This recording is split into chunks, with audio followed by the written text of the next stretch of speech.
Welcome back to the channel. This is Trinity Storm and you are watching What If Naruto Went Missing with his daughter after a Sasuke Retrieval arc. If you enjoy this video, please like, share and subscribe to this channel. Now wasting no more time, let's start the story.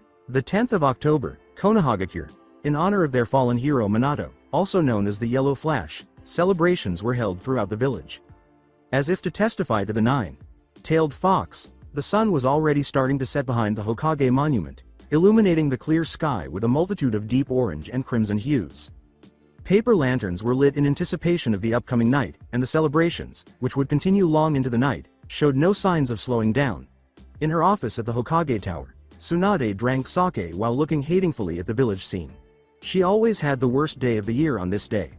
Until it was satisfied, how many times did this village have to take away the people she cared about? Naruto. The picture frame of the happy blonde boy who had become so close to her in a matter of days was on her desk. Tsunade believed she could only care for Shizune, her sensei, and her perverted teammate after losing Dan and her younger brother Nawaki. In actuality, though, the little blonde Gaki had won her heart and grown to be like a son. And now, he had left as well. Trying to hold back the tears, Tsunade choked, "You would have turned 20 today." Sniff. Naruto. The only things the hunter teams had discovered after that fateful day were his charred, severed left arm and his bloody headband. She had not accepted it and had visited the battle site to disprove their claims. She was still troubled by that sight to this day. The blood. Oh my god. The blood was all over the place. It was soaking into the water. Since the battle with Orochimaru, she believed she had overcome her fear of blood. However, the sight was simply too much. After that, she couldn't recall much, and when she woke up in one of the hospital beds, Shizune was there to deliver the bad news to her. Naruto's DNA samples tested positive. It was excessive. In her apprentice's arms, she sobbed, and he did the same. The little blonde had become Shizune's little brother. Naruto had been denied a grave by the council. Tsunade had been furious and had threatened to have the civilian council put to death. The idea of a memorial for her little blonde was dashed by Danzo, who said that the only thing they could do was to mark him as MIA because fate was simply too cruel to provide a body to prove his death. After Danzo, the ringleader, passed away in his sleep, tensions between her and the civilian council had significantly decreased, though there was still some animosity. Whether it was old age or something else, the cause is still unknown. When Tsunade's office door opened and a red-headed person in equal distress emerged, she was startled out of her reverie. Kushina.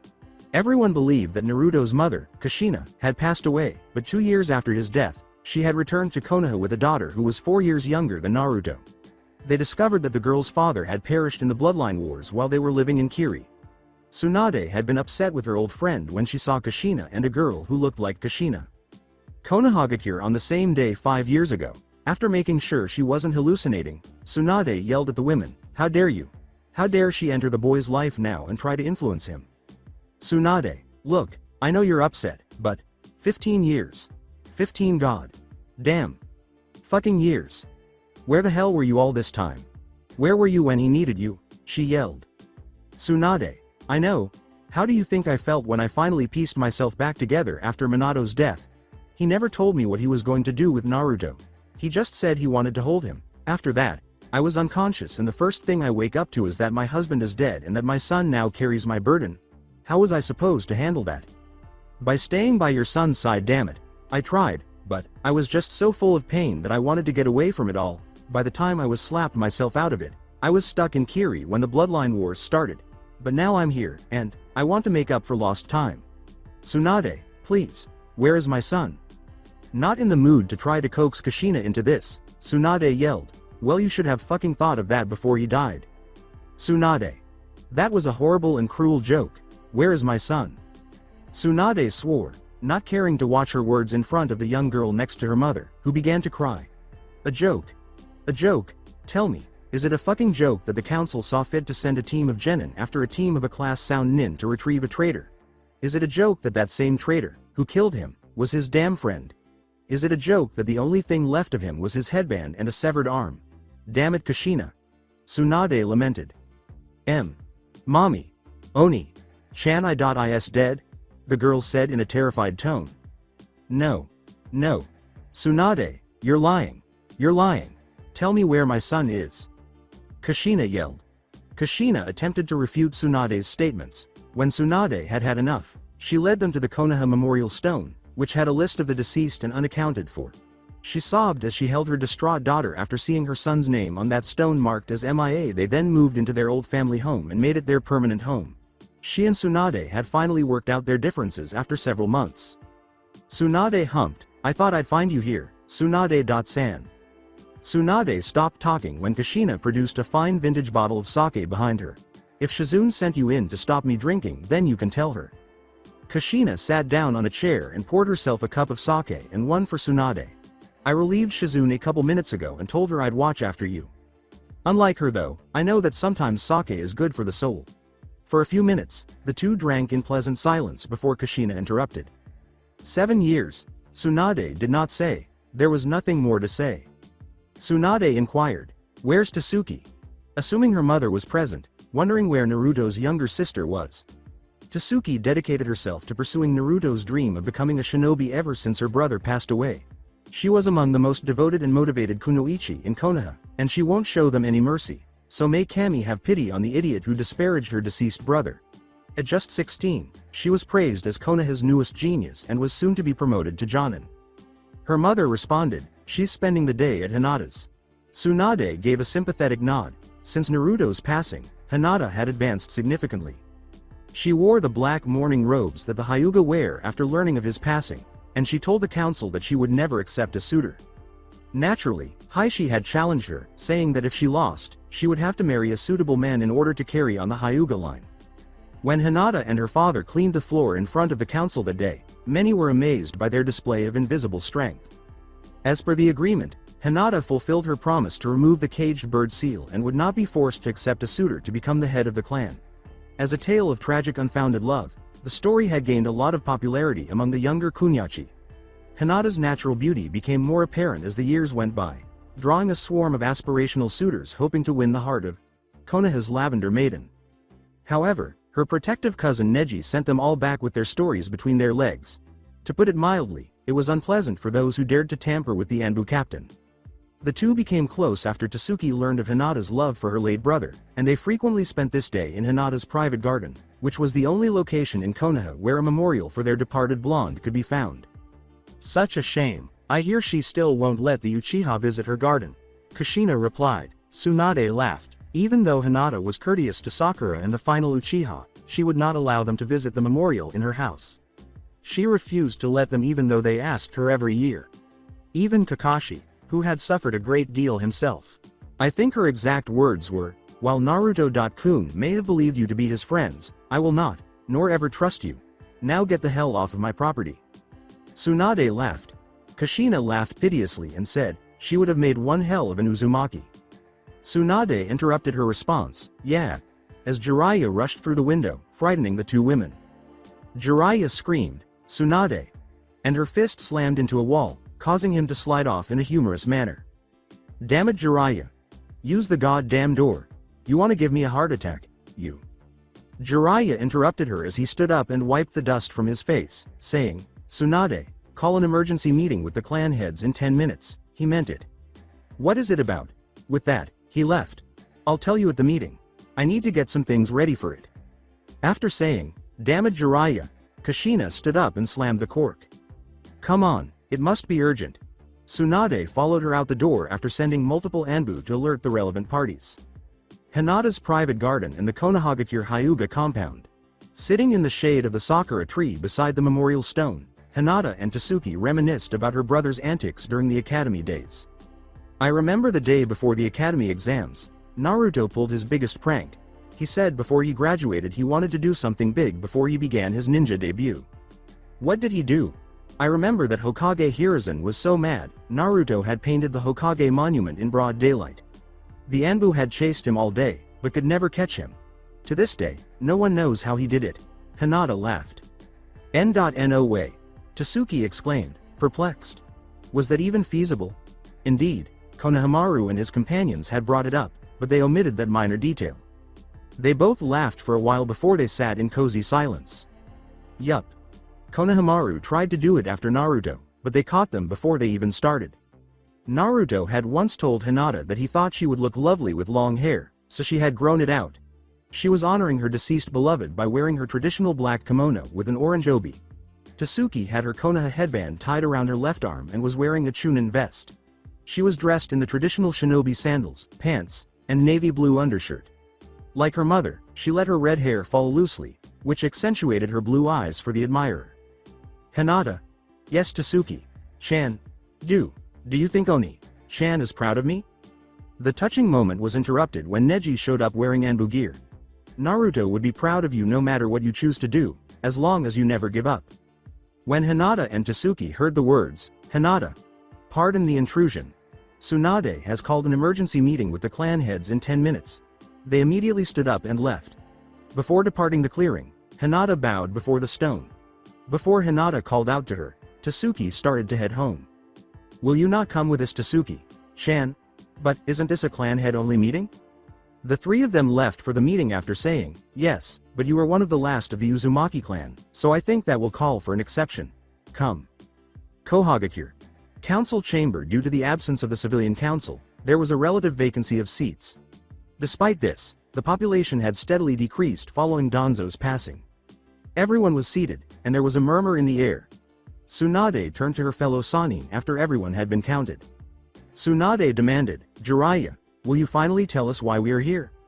Hold on, Heim. Goddammit, Jiraiya, I told you not to. Kakashi rushed into the room with a tape at that precise moment. Jiraiya thanked him and accepted the tape, saying, I apologize, Jiraiya-sama. It was difficult to locate. Hi, Hokage-sama. You may stay, Kakashi. This pertains to you too. This contains information from the land of spring that you may find very interesting. Well then, what are you waiting for? Play the damn tape. As the projector turned on, the room went dark, but then a trailer for the untitled next sequel to the Princess Gale films appeared. Okay. Jeesh. Jiraiya. You called us in for a fucking movie. With a serious expression that caused her to falter, Jiraiya said, Tsunade, will you please shut up? He looked over at Kakashi. Kakashi, pause the video. Abort. Now, the screen froze, revealing a new character that hadn't appeared in the earlier films. His upper body was bare, but he was mostly dressed in black. His long, wild blonde hair reached his waist, and he had multiple braids among his blonde mane that ended on what looked like chakra blades. He wore a mask akin to the hunter nins. The left arm was designed to resemble a black gauntlet, probably from a motion picture prop. Now if you have seen any of the previous movies, you would know that this character has not been in any of the other movies and is a new addition. What are you? The screen now displayed the character's back view along with a close-up of the left shoulder. I'm getting there, Tsunade. Kakashi, stop at 3 minutes and 43 seconds of the video. Jiraiya used a laser pointer to point out, now if you notice here, and here, that the left arm is actually not a prop or CGI, but actually a prosthetic. Zoom out please, Kakashi. The image once more expanded to reveal the entire figure.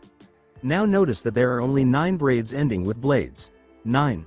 Sound familiar? Jiraiya, we all know Koyuki held Naruto in high regard. This is an actor though, he's not. Sasuke winced at the reminder of the fight. Tsunade, what sidearm was found at the site? Because of what he had done to his friend, he detested himself. With a bitter tone, Tsunade answered, the left arm. Everyone's eyes widened as they asked, was that ever made public knowledge? Hinata fought back the tears that threatened to spill. As the film went on, the character was shown throwing an enemy over their shoulder after intercepting their punch. The film then cut to a close-up of the character's mask, with the line, there. That move was from one of the Toad-style taijutsu katas that I taught Naruto. Everyone waited in anticipation as they heard the copycat nin's frantic typing. Kakashi zoom in and enhance the image. Could it be, see, my son, is he still alive? And Naruto-kun? Is that you? Oni-chan, Dobi, are you still living? When the screen focused on the small eye slits and displayed a pair of cerulean blue eyes, they were rewarded for their patience. Naruto is alive, and he's in the land of spring. Room of the Konohagakure Council. Many people, including Konohamaru, were ecstatic to hear the news. His boss, his older brother, was still alive. Boss, I can't believe it, you're still alive. Tasuki and Hinata were crying and holding each other when a sobbing Kushina, who was bouncing around the council room, gave them bear hugs. My son. He's alive. Even Heishi laughed, demonstrating how contagious the joy and happiness were in the room. Tsunade let this happen and then, after wiping away her own tears, demanded help. "All right. Settle down. Boss is back, Oni-chan." Naruto. "Kun, son." Everyone abruptly stopped and straightened their seats, saying, "Goddammit. Whoever doesn't shut up is gonna have catch Tora missions for a year." Jiraiya laughed at their antics until Tsunade gave him a glare, which silenced him. It was well known that the renowned daimyo from the land of spring did not hold a particularly high regard for Konoha after learning that the national hero had been treated with indifference and had been made to grow up in relative isolation over something over which he had no control. Now, while it is good news that Naruto is alive, the question remains on how to retrieve him. With Naruto gone, they were no longer exactly allies, even though they weren't enemies. It is most likely that the daimyo is aware that Naruto is residing in her country. The fact that she has not notified us that Naruto was alive means that she did not want him to be found. Which means we can't just ask them to hand him over without some hostilities, Tsunade said aloud. Regardless though, his country and loyalty lies with Konoha. We must take action quickly before the populace finds out and we become forced to label him a missing nin. Heishi said. Shikamaru, who had succeeded his slothful father 2 years earlier, nodded in agreement. As troublesome as the situation is, it will become even more so if we don't get him back sooner. Hokage. Sama, I suggest making this an infiltrate and capture mission of the highest priority, most likely S rank, as the target is not only a close friend of ours, but also the last Namikaze and Jinchuriki of the Kyuubi. Shikamaru responded. Tsunade gave a nod of approval. I agree. Any other action will result in a political catastrophe, possibly resulting in an end of trade agreements with the land of spring. Any shinobi or kunoichi you find best recommended for the task, send them to my office before midnight and be prepared for a week's travel. Note that I have final say in who goes, got that? The others nodded and then left the area. Office of Konohagakure Hokage, 10 p.m. There was already a line outside Tsunade's office before midnight had even arrived. Just an hour had passed since the meeting ended, and word quickly got out among the shinobi. Tsunade rubbed her irritated temples and sighed. All of you can come in now, they exclaimed, and they all crowded in, somehow fitting in. Everyone who had been bound to Naruto was a part of the group. Asuma, Lee, Guy, Kakashi, Kushina, Yakumo, Tenten, Ino, Choji, Shikamaru, Iruka, Konohamaru, Moegi, Udon, Shino, Kiba, Sasuke, Sakura, Tasuki, Hinata. That was a no-brainer, and Neji. And she could only think of a handful. The group started to explain why they should be part of the mission almost immediately after she said, "You all do realize that the mission is a infiltrate and capture, right? I can't assign more than 8, 10 at the most, and even that is pushing it." In the midst of all the chaos, the most terrible thing was going to happen. "Oh Lee, Guy-sensei, Lee, Guy-sensei, Lee, Ga." In order to save the group from the terrible, unbreakable Guy-Lee combo Genjutsu, Tsunade yelled, "So help me, if you two hug in here I will assign you, catch Tora missions for the rest of your career. Now, as to get back to the point. Though I have to say Uchiha, you are the least qualified to go after Naruto, seeing as how your actions have caused this." Tsunade gave Sasuke a stern look. "I know. I still beat myself up about what I had done. I was so consumed with the idea of revenge that I didn't care who I had to hurt to get it. I want to make amends to all the things I have done wrong. I want to. No, I need to bring Naruto home." Tsunade didn't respond to his question, but instead his question. It goes without saying that no one had anticipated Iruka and Enko getting together in a romantic relationship, much less getting married. "And you, Iruka? Are you sure you should leave your wife halfway through her pregnancy on a dangerous mission?" What would Enko say? However, Iruka had taken the boy's death very personally, so it had been beneficial for both of them. He was late for all of his lectures for the first 3 years, and even then, they were half-assed. He was rarely helpful and lacked the enthusiasm he once had for his work. Only on the 4th anniversary of Naruto's death, when Enko discovered him attempting to get himself plastered, did she give him a reality check and tell him that he wasn't the only one who missed the blonde Gaki. She also asked him if Naruto would truly want him to waste his life for him. After that, Iruka had recovered some of his former spirit and jolted out of his funk. After he and Enko had begun dating somewhere along the line, Iruka unexpectedly proposed to her. Since Enko believed Kurenai was making fun of her with a genjutsu, she glomped the poor man repeatedly, saying, "Yes," after learning it wasn't the case. "Well, let's get back to the present."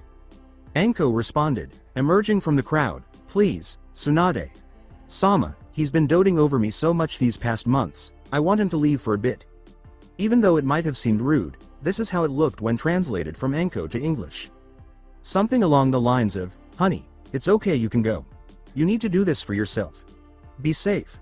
Ibiki continues to work on the translation. Tsunade turned to face the Kakashi and humped, and you? I need to do this as well.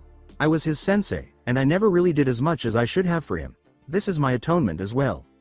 As soon as Tsunade even looked at Hinata, she angrily exclaimed, don't you dare think of keeping me off this mission, Hokage.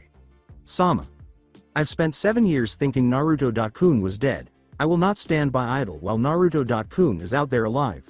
With a frustrated sigh, Tsunade pinched the bridge of her nose. The lazy Shikamaru dared to say, Hokage. Sama, if I may be so bold to suggest, calling attention to the uncharacteristic actions of the lazy Nara. Go on. While I did suggest the mission, does not necessarily mean that the mission parameters be solely focused on stealth. Knowing the troublesome blonde, things will blow way out of proportion. A stealth team simply won't work. How can you be so sure, Shika? A good stealth team could knock him out unconscious and bring him back, Choji asked his friend. That won't work. Being a Jinchuriki, Naruto can shrug off most sedatives and regain consciousness relatively fast. As for the silent dispatch, have any of you ever wondered how Naruto was able to evade capture from the Anbu when he was in a bright orange jumpsuit? He'll know we're on his tail, figuratively speaking, and retreat into hiding where we may never find him again for several years. No, the team needs to be a combat-oriented one that can bypass the Land of Spring's border control and come into direct combat to draw Naruto out. Anything else short of reverse summoning him then summoning him here just won't work. The team members should also have some sort of emotional attachment or connection to the troublesome blonde. He will be more wary attacking old friends, replied Shikamaru. When it was all over, everyone turned to face Tsunade for her parting words. Sigh. Thank you for summing the situation up, Shikamaru. Okay, listen up. The Naruto Retrieval team will consist of the following members: Kakashi, Guy, Hinata, Kiba, Choji, Sakura, Sasuke, Kurenai, Shikamaru, Iruka, and Ino. Meet up at the western gate in 10 minutes. Oh, and one last thing. You better not be seasick. That was the last word from the shinobi present, except for two. The first person to approach Tsunade was Kushina. She slammed her hands on the desk and screamed, Tsunade, why the hell didn't you send me on the mission to get my son? She was never good at subtlety. Tsunade wiped her face with her hand and sighed. Damn it, Kushina. I know you and Tasuki want to drop everything and go to your son. Hell, the only thing keeping me from running after him and dragging him back here is my duty as Hokage. But the fact is that Naruto has not come back to his home once in 7 years. I should know, I've had to read the daily reports from Border Patrol. Also, the fact that Jiraiya's toad summons lied about Naruto's death speaks for itself, that he doesn't want to come home for whatever reasons. Right now, seeing his mother he didn't even know he had will do more harm than good. Tsunade continued, don't worry, the moment the blonde knucklehead steps foot inside Konoha, I'll let you know. Kushina gave in and led her daughter to their house. Okay. Naruto Retrieval Team, Fire Country Border, 11:20 p.m. Before Kiba addressed something Shikamaru had said earlier, the group had been traveling in relative silence for a little over an hour. Kakashi.san. Yes, Kiba?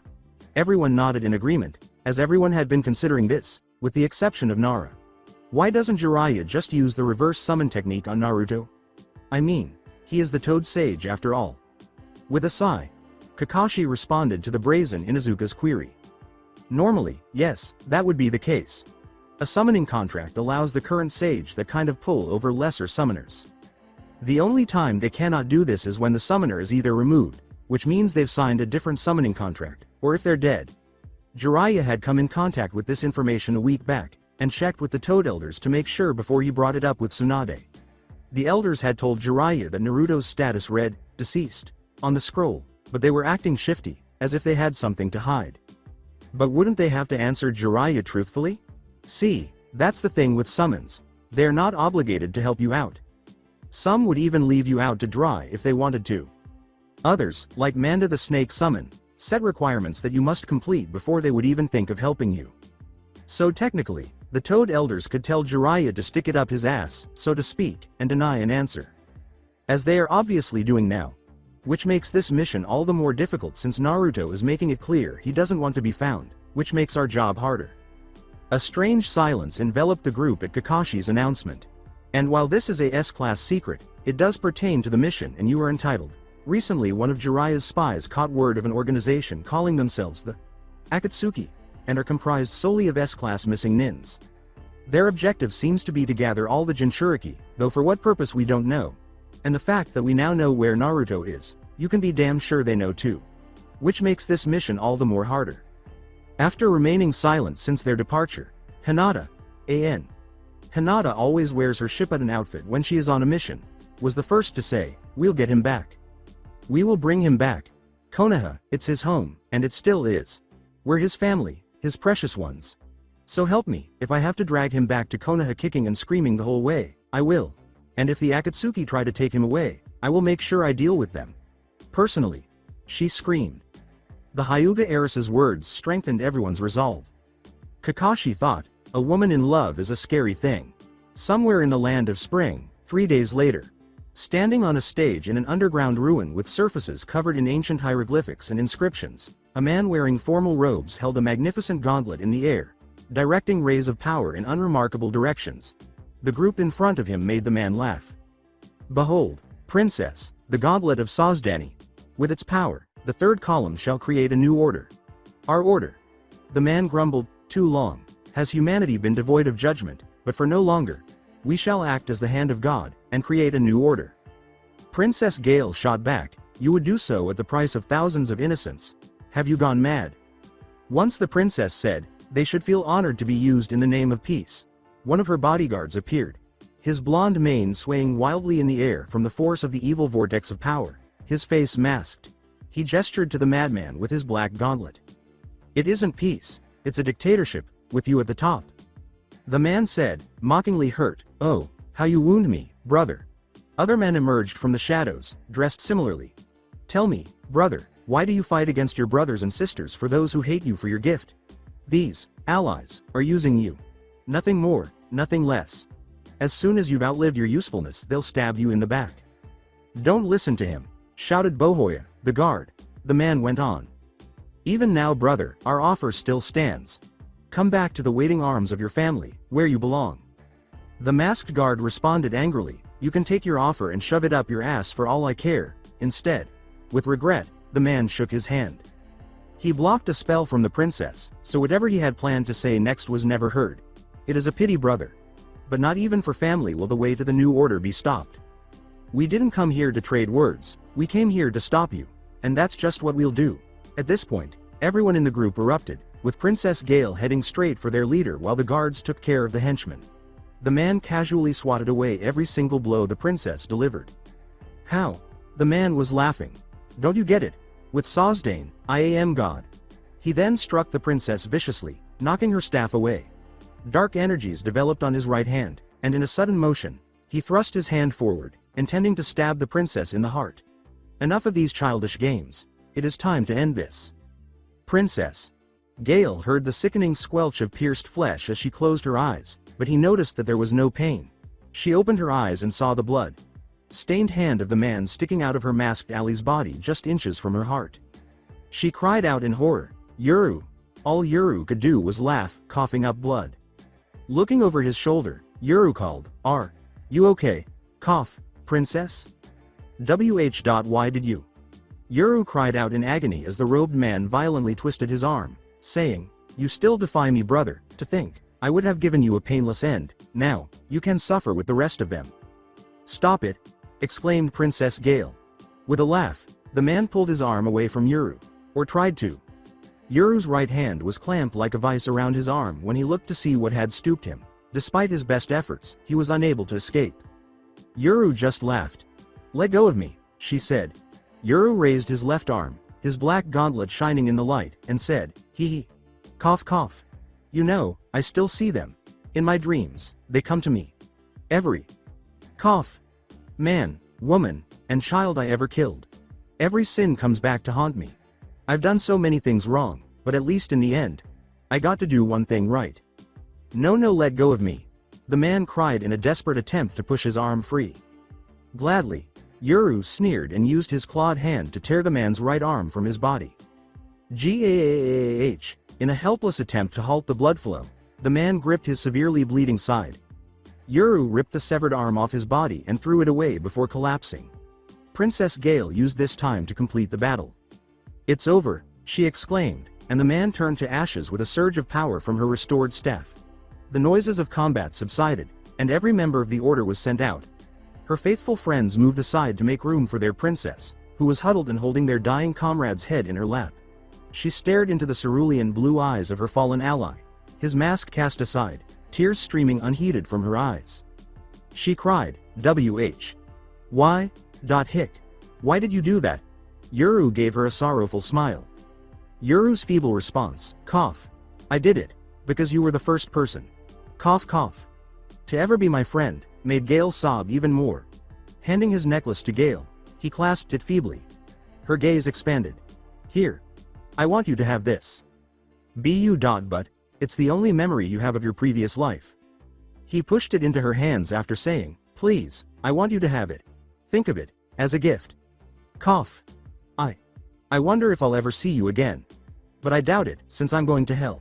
But I do hope you find happiness, Princess Gale." Gale cried, "Yuru. Hick.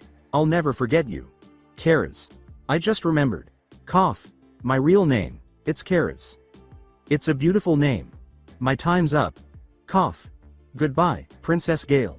All she could do was watch as his breathing slowed and the light went out of his eyes. She kissed each eye gently and said, "Goodbye, Karaz," in a whisper. And cut. As the actors stood up and the stage crew arrived, the lights flooded the scene. As he walked up to his 2 stars, the director was sobbing. He exclaimed, embracing Naruto and Princess Koyuki, "That was beautiful." The 2 actors witnessed numerous crew members in similar states, crying uncontrollably while still performing their duties. He released them and gave Naruto a shoulder clap. "My boy, you have a gift. I have another movie coming up in a year. I would love to have you star in it." This was just a favor for Princess Koyuki, Mr. Shinshongli. "Besides, I don't think I'm really cut out for acting." The blonde laughed and rubbed the back of his head, feeling ashamed of all the compliments. The director just laughed. The director shoved his business card into Naruto's hands and said, "Nonsense, my boy. You are much too modest. Such a shame though, you have talent that other actors would kill for. In case you ever change your mind though, here's my card. We'll always have a job open for ya," the director said. "Thanks, I'll be sure to keep you in mind if I ever want to get back into showbiz." So, was that the last take? You bet, my boy. As of now, all the filming is over. Now all we have to do is ship the film to the editors. Now this calls for a celebration. How about it, my boy? There'll be women, drinks, music, and dancing. The director broke down. His remarks made many of the other employees tense. Naruto graciously declined, saying, "Sorry, Mr. Shinshongli, but I'll have to pass." The director shook his head and said, "I promised to spend the rest of the day with my daughter after I was done at the studio." Koyuki interrupted him mid-tirade by bumping him on the head. "It's admirable for one so young to be so dedicated to his daughter, and a single parent no less. But my boy, you have to live a little. Take a night out in the town, meet some women, get lie." Naruto had enough time to slip back to his trailer and change back into his clothes before Koyuki said, "I think that's enough, Director.San. Your idea of living is getting plastered and going to hostess clubs. I think it's admirable that Naruto spends so much time with his daughter." He passed the odd staff member or performer, nodding or waving, then stepped into the unremarkable trailer and shut the door. He removed the makeup and fake blood with a rag, exposing 3 whisker-like marks on each cheek. His baby fat has long since disappeared, and as he grew older, he began to resemble his father even more. He took the fake prop blades out of their braids and swapped them out for their chakra blade equivalents. Following that, he removed the ornamental covering from his chakra armor prosthetic, which was much more elaborate and well-designed than the first one Princess Koyuki had given him. He put on his white shirt with a button-up collar after putting on his black slacks. He left it untucked because he didn't want to appear foolish right now, did he? Princess Koyuki came into his room as he was putting on his black trench coat to protect himself from the cold air. "Hey there."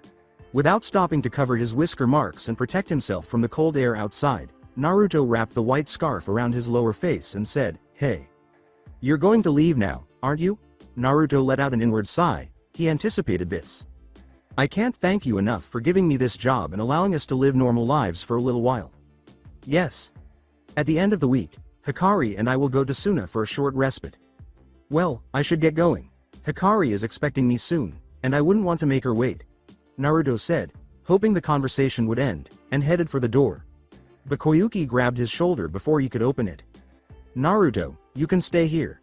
I could adopt you, give you amnesty from Fire Country, you can settle down and give Hikari the life you always wanted her to have. Stay. Naruto let out a sigh. Believe me, Koyuki-chan, I would love to settle down and give Hikari a chance at a normal life I never had. But as much as I want to, I can't pile my troubles on my friends. Sure, you can adopt us, declare political amnesty, but that would effectively end any ties with Fire Country. It might even escalate to war if they want their Jinchuriki back that badly. Spring Country is still rebuilding itself. I can't deny your country a possible future ally just for my selfish reasons. And with that, Naruto left the trailer, indicating an end to the discussion. Don't you think you have a right to be selfish about this? After all the things you've done for others, don't you think you're entitled to be selfish about this? Koyuki asked him from the entrance. Despite having a mask over his face, Naruto's eyes spoke for him when he merely gave her a sorrowful smile. They displayed a person who had lost too much and seen too much. There's nothing left to be selfish for, Da-Adi. A small girl with blue eyes and blonde hair jumped on Naruto as soon as he entered the elementary school grounds and held onto him like a monkey. Her hair was tied up in twin pigtails, but she was terribly envious that she did not have her father's whiskers. She wore jeans, brown Ugg boots, and an orange hoodie, just like her dad did when he was a genin. Despite the fact that her small red backpack was a little worn around the edges, she refused to have it replaced. OOOF. Naruto stumbled as his young daughter struck him with such force. He ruffled the little girl's hair and laughed at her antics. Hey there. Did daddy's little girl behave herself? Hikari nodded her head angrily, so vigorously that some onlookers considered she might break her neck. Hikari shook her father angrily and yelled, Yup. So daddy, where are we gonna go today? Ooh, I know. We can go to the fair, please pleasse. Can we? She reminded Naruto so much of himself before everything happened, and he laughed at her antics. Sure thing. After all, you did keep up your part of the bargain. Yay! Hikari exclaimed as she leapt off her father and circled him in delight. He was about to calm her down so they could go when he noticed her teacher, gasping for air, running up to them. Tsubaki saw who Hikari was with and blushed a lot. Huff. Hikari, don't run off like that. You could get lost. Then how will your dad find? You. She stumbled. Ah, Mr. Uzumaki, ID. Didn't notice you there. I'm sorry that Hikari ran off under my watch. With a mocking tone of reprimand, he said, It's okay, I've been trying to teach her not to do that anymore. Hikari, what did I tell you about worrying little Ms. Tsubaki? With the good graces to appear embarrassed, Hikari looked down and used her left foot to make circles in the ground. Hikari muttered, you said not to, and to listen to what Ms. Tsubaki says. Naruto grinned. Tsubaki blushed even more when he called her Tsubaki-chan. Good, now be sure to do that. Thank you for watching after my daughter Tsubaki-chan. Now, if you'll excuse us, I promised my little girl to take her wherever she wants today. Tsubaki bowed and said, Not at all. Have a wonderful day, Mr. Uzumaki. The two blondes said, Please, just call me Naruto. Have a wonderful day, Tsubaki-chan. And left. Tsubaki watched them go, to be joined by an assistant from another teacher. So sad to be a widower at such a young age, especially for a handsome man like him. Sigh. They both clammed up, however, as a wave of killing intent passed over them, only to abruptly vanish. Sigh. Yeah. In the dark, Kakashi chastised the Hyuga, saying, Hinata, we are not to give away our position. What were you thinking? Naruto could have sensed us. Hyuga reddened in embarrassment. Gomen, Kakashi-san. I just didn't know what came over me. Don't worry, Hinata-chan. After we tie him up you can have your way with him, though I'm gonna have to ask if I can have him second. Ino laughed. Hinata turned a deep scarlet. Nani? Kurenai commanded. Ino. Enough. Kiba, did Naruto notice? The Inuzuka gave a headshake. Nope, so far as I can tell, he hasn't noticed us. Good, let's keep it that way, Kakashi said, nodding. Hi. After some time, Kiba remarked, who would have thought that Naruto had a kid? What, You're mad that you're still a virgin dog boy, Ino quipped. How did you know? Fuck. Oh, this is gold. Ino gave a cheeky laugh. They were struck over the heads by Kakashi. Focus. Hi. Gomen Kakashi.san. Was their sheepish response. Kurenai turned to face Guy. I've never seen Kakashi so serious. Yash. My rival's flames of youth have returned. These past few years he has been most youthful with his moping about. Naruto is back.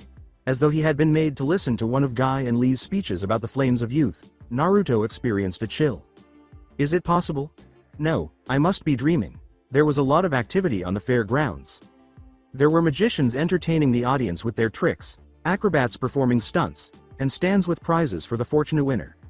Running from stall to stall, trying various games and food, Hikari was having a great time. And taking Naruto on every ride she desired to experience. Although many people were still enjoying themselves at the festival, Naruto intended to take Hikari home before nightfall because the sun had already started to set. Come on Hikari, time to go home. Hikari then turned on the dreaded puppy dog eyes no just you, saying, be you. But daddy, please, just 10 more minutes. Pruti pweaase. Naruto and Hikari stared at each other for the next 5 minutes until Naruto finally spoke. No, Hikari sagged in surrender. They exclaimed as they ran into two figures on their way out. The bigger man said, leaving so soon? But the fun's just beginning. Both of them had red clouds on their black cloaks. Do I know you? Inquired Naruto. The shorter one with black eyes and fair skin said, you have something we want, Naruto Uzumaki. The nine-tailed fox. Even though Naruto's mind was racing, he made sure to project a confused expression on his face. What a waste. There are far too many people around, so how do they, oh crap. Then Naruto led his daughter away from the men, saying, what? I'm sorry, sir, but you must be mistaken. Wasn't the nine-tailed fox killed by the yellow flash 20 years ago? At least, as far as I know. It's getting late, sirs, and we are retiring for the night. In the following moments, instinct and years of combat experience prevented him from being decapitated by a blow. Naruto narrowly escaped death by blocking the powerful blade's swing with his left arm. Unfortunately, his sleeve was ripped to pieces, so the same could not be said for it. A metallic clang echoed in the air as the blow's force split the ground beneath their feet. Naruto realized his situation when he noticed that the civilians were unaffected. Fuck. A multi-layered genjutsu barrier has been placed over the area. Terrified, Hikari held on to her father. Naruto's theory was confirmed when the man from before said, you cannot escape, Jinchuriki. Naruto's mind was only thinking one thing at the moment. Damn it, I also just bought these clothes today. For the last few hours, the Naruto retrieval team had been keeping an eye on their target. They had to wait for him to leave after locating the studio where he worked and learning that Princess Koyuki had designated a number of local nin for security. They had positioned themselves atop a hill with a commanding view of the entire scene, following the family to the local fair. Kakashi didn't want to take the chance, even though they could blend in with the crowd and closely monitor them. When he served as Naruto's sensei, he committed numerous transgressions. He failed to take care of him and neglected him. This is not something he would ruin. If it were his last act, he would take him home. For now, they would wait and face Naruto at the appropriate moment, neither sooner nor later. After all these years of thinking the blonde was dead, it was difficult to resist the urge to chase him down. When their long-lost friend was in front of them, he could see that a number of other team members were clearly struggling to stay in place. Sakura, Sasuke, and Hinata in particular. But he wouldn't worry because, like him, none of the team members wanted to jeopardize the mission in any way. At the moment, their favorite blonde was winning a stuffed toad for his daughter at a shooting gallery. When Kakashi was given Naruto, he never thought of his parents among all the things he believed he would become in the ensuing 10 years. Not to mention a single parent. Given that her love for the blonde had become something of a village legend and fairy tale, he pondered how Hinata was handling it. A prominent clan's heiress falls in love with the local outcast, only to lose her beloved. It certainly suited the fairy tale role. Help. What was that? When Kakashi's thoughts strayed, he noticed something in his peripheral vision and turned his attention back to Naruto. Nothing unusual happened. Naruto simply gave his daughter a plush toy. The same one, you ask? Kakashi looked at the daughter, who put the toad down, only to have it vanish as a villager walked by. Kakashi became aware of it at that moment. Everyone was in a loop at the fair. It was programmed to repeat at barely perceptible intervals. Had it not been for what the existence of such a genjutsu suggested, Kakashi would have praised the caster. Crap.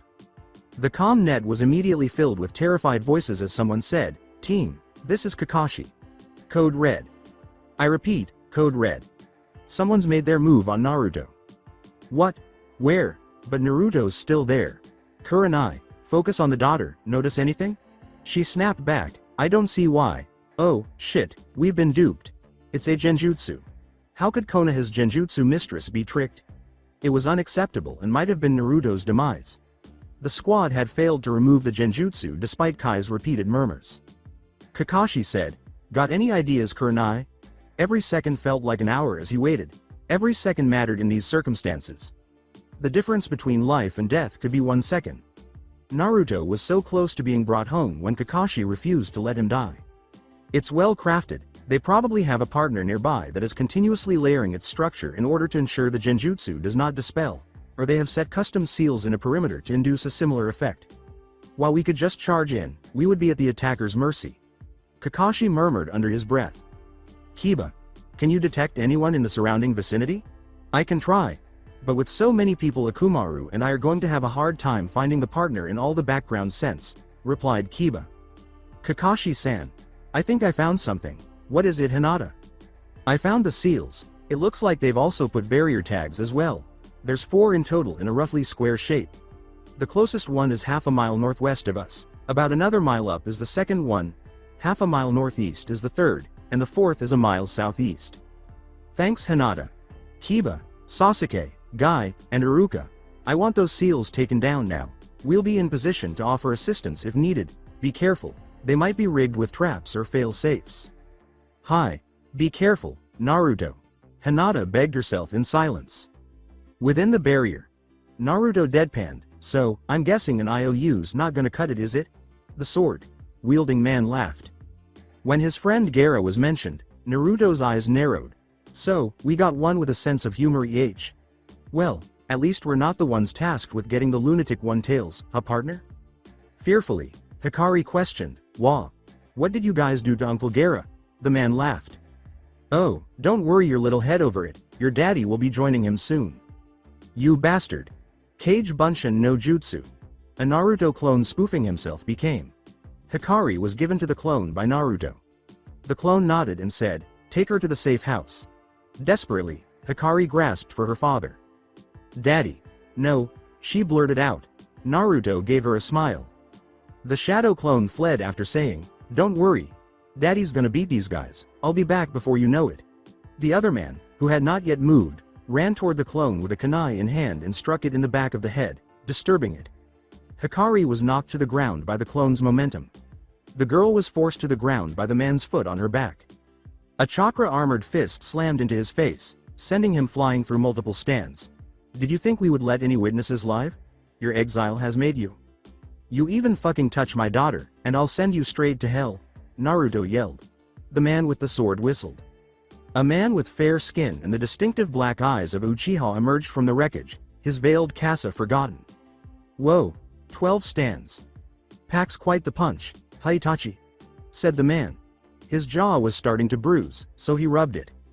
That was very close. My head would have been thrown off if his fist had done more than lightly strike me, Itachi thought. The man laughed and threw away his kasa, revealing a shark-like figure with blue skin and gill-like marks on his face. Kisame, you're more suited for his type, you deal with him. Finally, I've been itching for a good fight. Just make sure you don't cause too much collateral damage. No promises. Kisame turned to face his opponent, but all he saw was the little girl gone.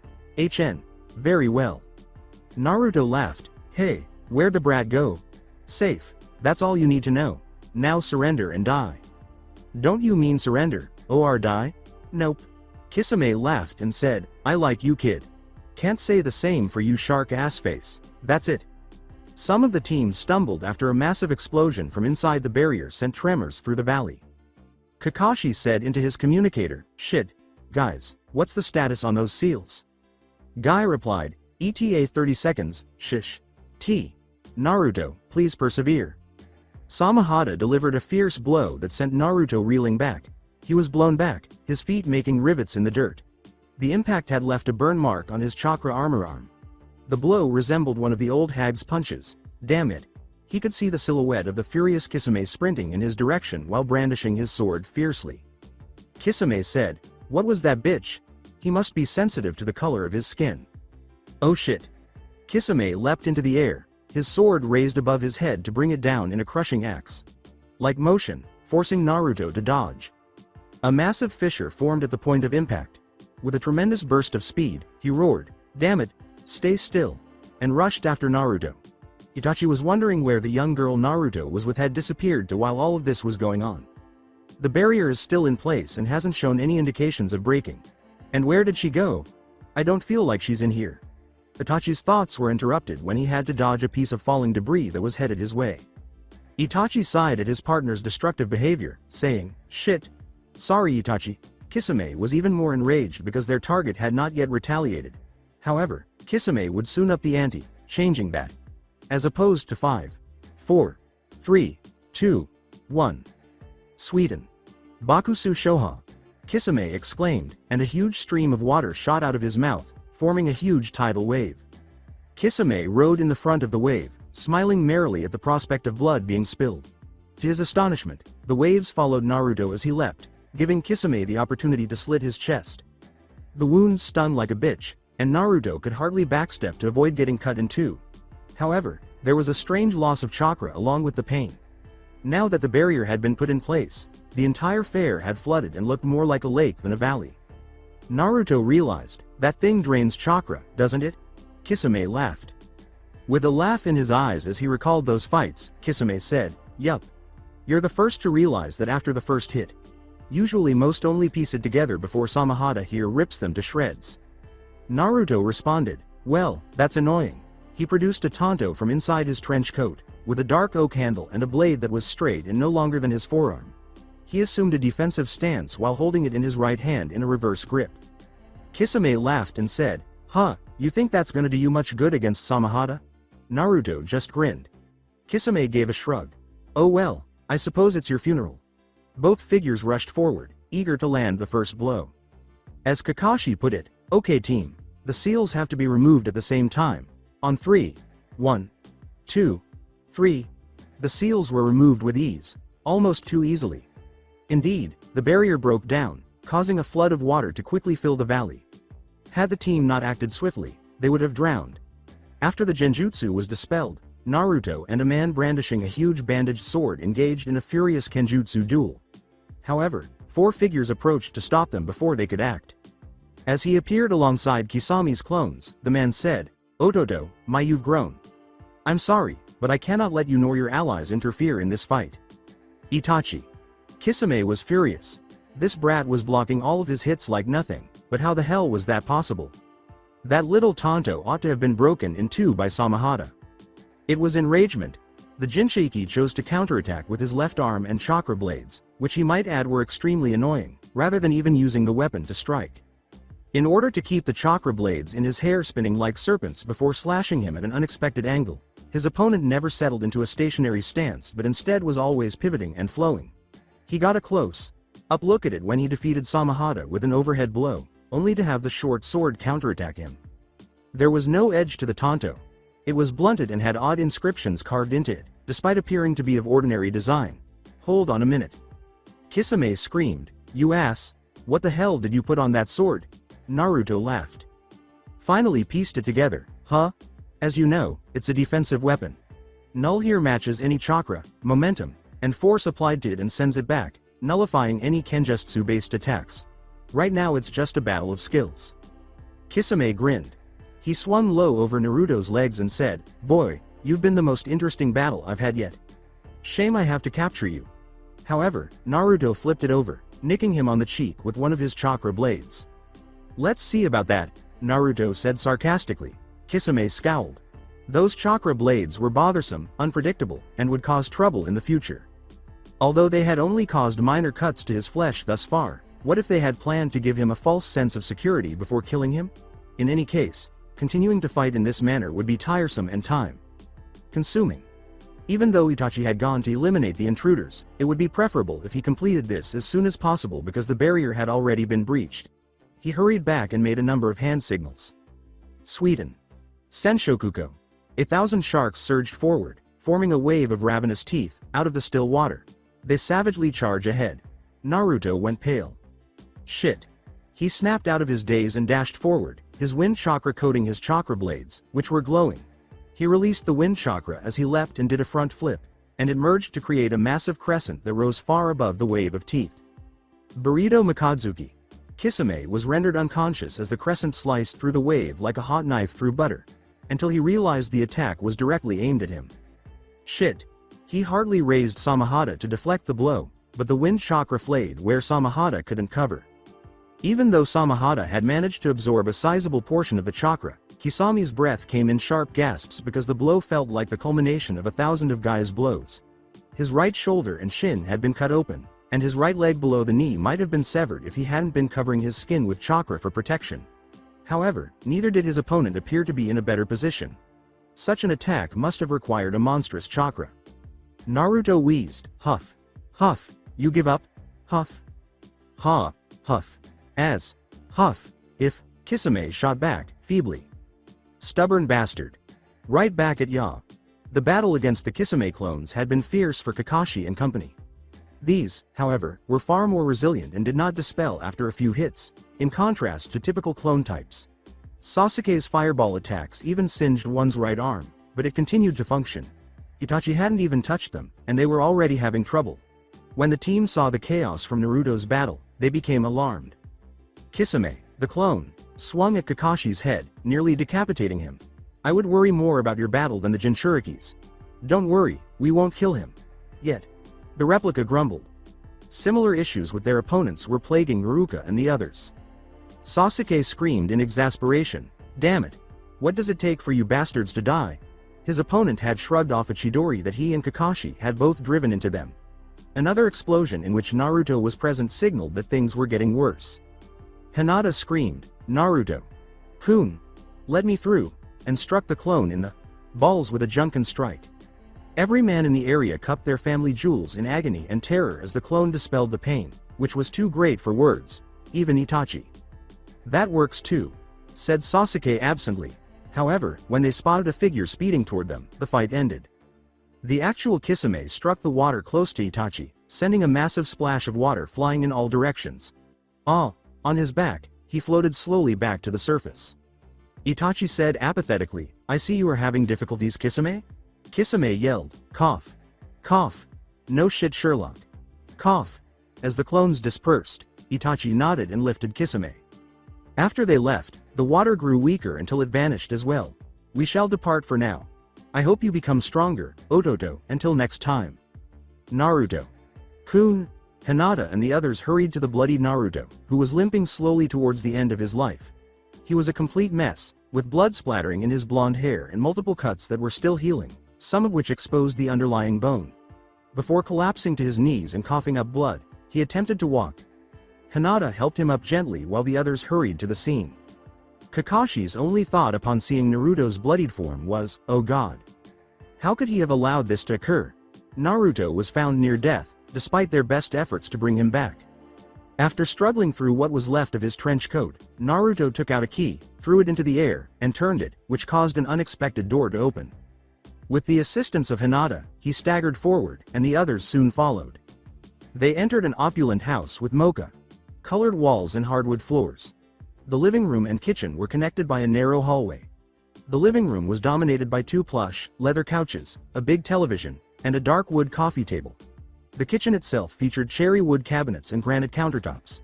There were stairs on one side of the living room, indicating a second floor, and a 3-door hallway on the other. Naruto hobbled over to the ladder, leaving a thin trail of blood behind him. He went to the middle door and opened it, revealing a room with a bed and a medicine cabinet painted a contrasting white. It was obviously intended as some kind of sickbay. After Naruto approached the medical cabinet, Guy and Kakashi escorted him to the bed. It was only at that point that he appeared to recognize them and made an effort to resist, only to cough. Kakashi grunted as he strained to stop the weakening boy from flailing. Damn it, Naruto, stay still. After struggling for a good minute, Kurenai stepped forward and put him into a genjutsu. Induced sleep. No. Cough. Cough. I won't go. Cough. Back, he exclaimed. Kakashi was in the middle of saying, Ino. Hinata. I want you to help Sakura get Naruto stable, we can't travel with him in this condition, when Hikari, dressed in pajamas, opened the door. Daddy. She exclaimed joyfully, but she stopped when she noticed that her father was surrounded by strangers, even worse, ninjas. The sight of her father covered in blood made it even worse. No, I won't let you take Daddy from me, she screamed, punching Sasuke, the closest ninja, in the nuts, causing him to double over in agony. Since Kakashi was taller than her, she was unable to get to that weak spot, so she ran towards him and began biting and kicking his shins. Hinata approached the poor terrified girl and gave her a tight hug. She softly cooed to the sobbing girl, Shish. Shish. It's okay, we're not here to hurt your daddy, he's our friend. We're trying to help him. However, those evil men who harmed Daddy wore your headband. They frequently hurt Daddy. They murdered Mommy. AN. To clear up any confusion, she's referring to something that happened to Naruto 5 years ago.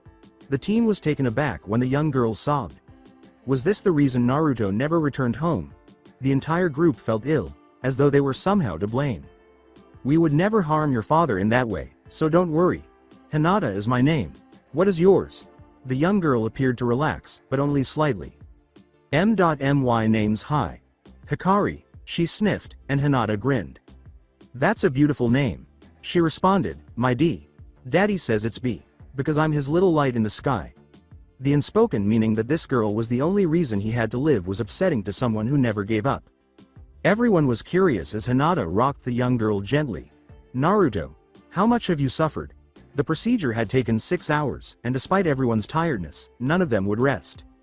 Hinata and Ino had assisted for the first 2 hours, but since they had been more directly involved in the battle, any longer and they would have fainted from chakra exhaustion. Hikari, in spite of Hinata's efforts, would not sleep. Sakura emerged from the room to find everyone sitting in the living room, thoughtfully thinking. Heads snapped up to her as she gently closed the door. Sakura, what is his status? Haruka inquired, her serious expression making me fearful. I managed to keep him steady. However, I discovered something while doing a diagnostic. Sakura turned to face Hikari, as though she shouldn't hear what was about to be said. Daddy will pass away. Everyone was shocked when the young girl said, I already know, it's okay. How did you find out? Sakura inquired, surprised that the girl was aware of this. Following his escape with me from the evil leaf men, Daddy claimed to have become ill. He saw numerous doctors, all of whom told him he would die. When that occurs, I will live with Aunt Koyuki, my father informed me. But I'm going to be a doctor, so it will be alright. So Daddy won't pass away. With courage, she said. Kakashi turned to Sakura. Are you sure this is true, Sakura? Sakura just nodded, while Kakashi choked. I discovered that his organs were constantly decomposing while I was doing a diagnostic to make sure I hadn't missed anything. As we speak, the Kyuubi's chakra is renewing them, but because of its corrosive nature, it is causing more harm than good. Sakura responded, I don't know how much time he has left, but it's not much. Everyone was in shock, and Hinata sobbed because she didn't want to believe it. Do you like tormenting me, Kami? Sakura, you're lying. You're telling lies. With tears in her eyes, Hinata screamed. She's not lying, Hinata. Chan. Everyone turned to face Naruto's bandaged figure in the corridor. Naruto. You ought not to be awake. You ought to remain in bed. Hikari leapt from the couch and embraced her father's legs as Sakura gasped. Daddy. I apologize. I apologize, nothing like this would have happened if I hadn't forced you to take me to the fair. Hikari sobbed as Naruto lifted her up and gave her a gentle rocking. Don't worry, I'm all right. Don't you dare believe that it was your fault. Okay, Missy. It wasn't. He turned to the group and gave her a mock glare before kissing her forehead and saying, as you can see, Ms. Haruno, I'm fine. Now, if you don't mind, I'm just passing the time until this girl goes to bed. Hikari answered, but I couldn't sleep without a song Daddy. What will I do with you? After reprimanding her, Naruto carried her upstairs to the second floor, where the group slowly followed. Naruto led her down the hall to the third room, which turned out to be Hikari's bedroom. Numerous Princess Gale's posters adorned the lavender-colored walls, including one that featured a collage of pictures of Hikari at different ages playing with Naruto on a beach, tugging Gaara's hair, and mimicking Princess Koyuki. Naruto put Hikari to bed and gave her her plush red fox. "So, what song would you like me to perform tonight?" "Daddy, the song you sing to me every time? That one? Once more?" "What? I enjoy how you sing it." Finally giving in, Naruto picked up a music box and twirled the key a few times before a gentle melody began to play. Okay. Hikari closed her eyes slowly and let herself fall asleep, and Naruto kissed both of her eyes before shutting off the lights. In order to avoid disturbing the moment, the group walked quietly down to the living room, saying, "Good night, my little light in the sky." Naruto slowly joined them, then went to the kitchen and put the kettle on to boil. "Which do you like better, tea or coffee?" Without ever looking at them, he asked. Coffee. Tea please, some jasmine if you have it." "I'm fine. Some green tea page please, just water." "I'm good." The awkward silence continued for a few minutes before Kakashi spoke, and Naruto simply nodded in agreement before getting to work cleaning the dishes and tying his hair in a low ponytail, similar to Jiraiya, though his hair wasn't nearly as mangy as the Sanin's. Naruto visibly stiffened before continuing to clean a pot in the sink. "Naruto, we came to bring you back home." "I am home," was his emotionless response. "We're taking you back to Konoha, Naruto." "Do you recall your house?" Sasuke said, and Naruto laughed. "Isn't it Uchiha that they sent you to bring me back? That's so ironic." Naruto gave a chilly response. "Look, Naruto, I'm sorry, I wasn't in the right state of mind." "Oh, where are you now?" "I'm trying to make things right, Naruto, damn you." The kettle whistled, and Naruto went over to make everyone drinks. "Good for you." The silence returned. "Naruto, what happened to you?" Sakura inquired. Crash. Everyone jumped when Naruto hurled the kettle against the wall, shattering it into 100 pieces and splattering hot water all over the place. "What happened?" "I'll tell you what happened," he said angrily, avoiding eye contact with them. "Like a good little shinobi, I served Konoha. I did as I was told. Followed instructions. Fought for my house. I don't understand that, tossed to rot in a prison cell. Since I wasn't a model shinobi, I assumed it must have been an error. Played the odd practical joke and so forth. Acted as the scapegoat for the village. How foolish I was, oh. That is, until they revealed to me that the mother figure I admired had ridden me off to death." "Naruto, what do you mean?" Kurenai inquired. He laughed sarcastically and said, "HMPH, figures the old hag would send you here with only half of the info. Article 58B Clause 65 Subparagraph E in order to better assist in defending the land of fire against both internal and external threats. I, Tsunade Senju, hereby authorize the use of Protocol 87 APLHA on Naruto Uzumaki. Do you recognize Kakashi?" They all looked at a paling Kakashi. Kakashi.san. What topic is Naruto.kun discussing? Hinata inquired. Kakashi muttered, "No. It can't be. It had to be a mistake." "Oh, Kakashi, it wasn't an error. It was signed with the old hag's chakra. Since you seem so reluctant to discuss it, allow me to explain. You see, Konoha had a shortage of soldiers during the First Shinobi World War, and the ranks were not sufficiently manned by volunteers. Thus, Protocol 87 APLHA was implemented by the Hokage. It gave the nation the right to detain and train physically fit citizens aged 6 and up. They had to be made resistant to both psychological and physical torture as part of the process. They are also deprived of their free will and made less sensitive to violence. All to make the model shinobi," said Naruto sarcastically. Of course, it was never practiced again after the war because the methods were considered inhumane, but that didn't stop Danzo or Tsunade, did it? Danzo? Oh, stop it, Haruno. Did you really believe that I would allow the bastard to pass away without suffering? Oh no, I made sure to keep him alive for a week, barely, after everything he did. He stopped to look at the time and said, I am thankful that you helped me, but I will only let you stay the night.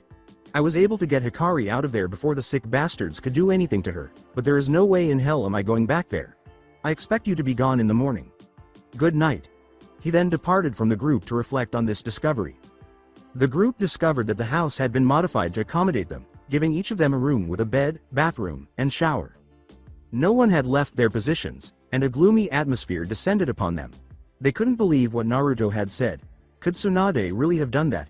It didn't seem possible coming from the elderly Senju, who had been grieving for a good 2 months over Naruto's death. Additionally, the knowledge that their friends' lives were continuously passing them because of the village's actions was too much to bear. Now, what will we do? Sakura inquired. Isn't it clear? And we will bring him back. because of a miscommunication, the Dobi is being stubborn.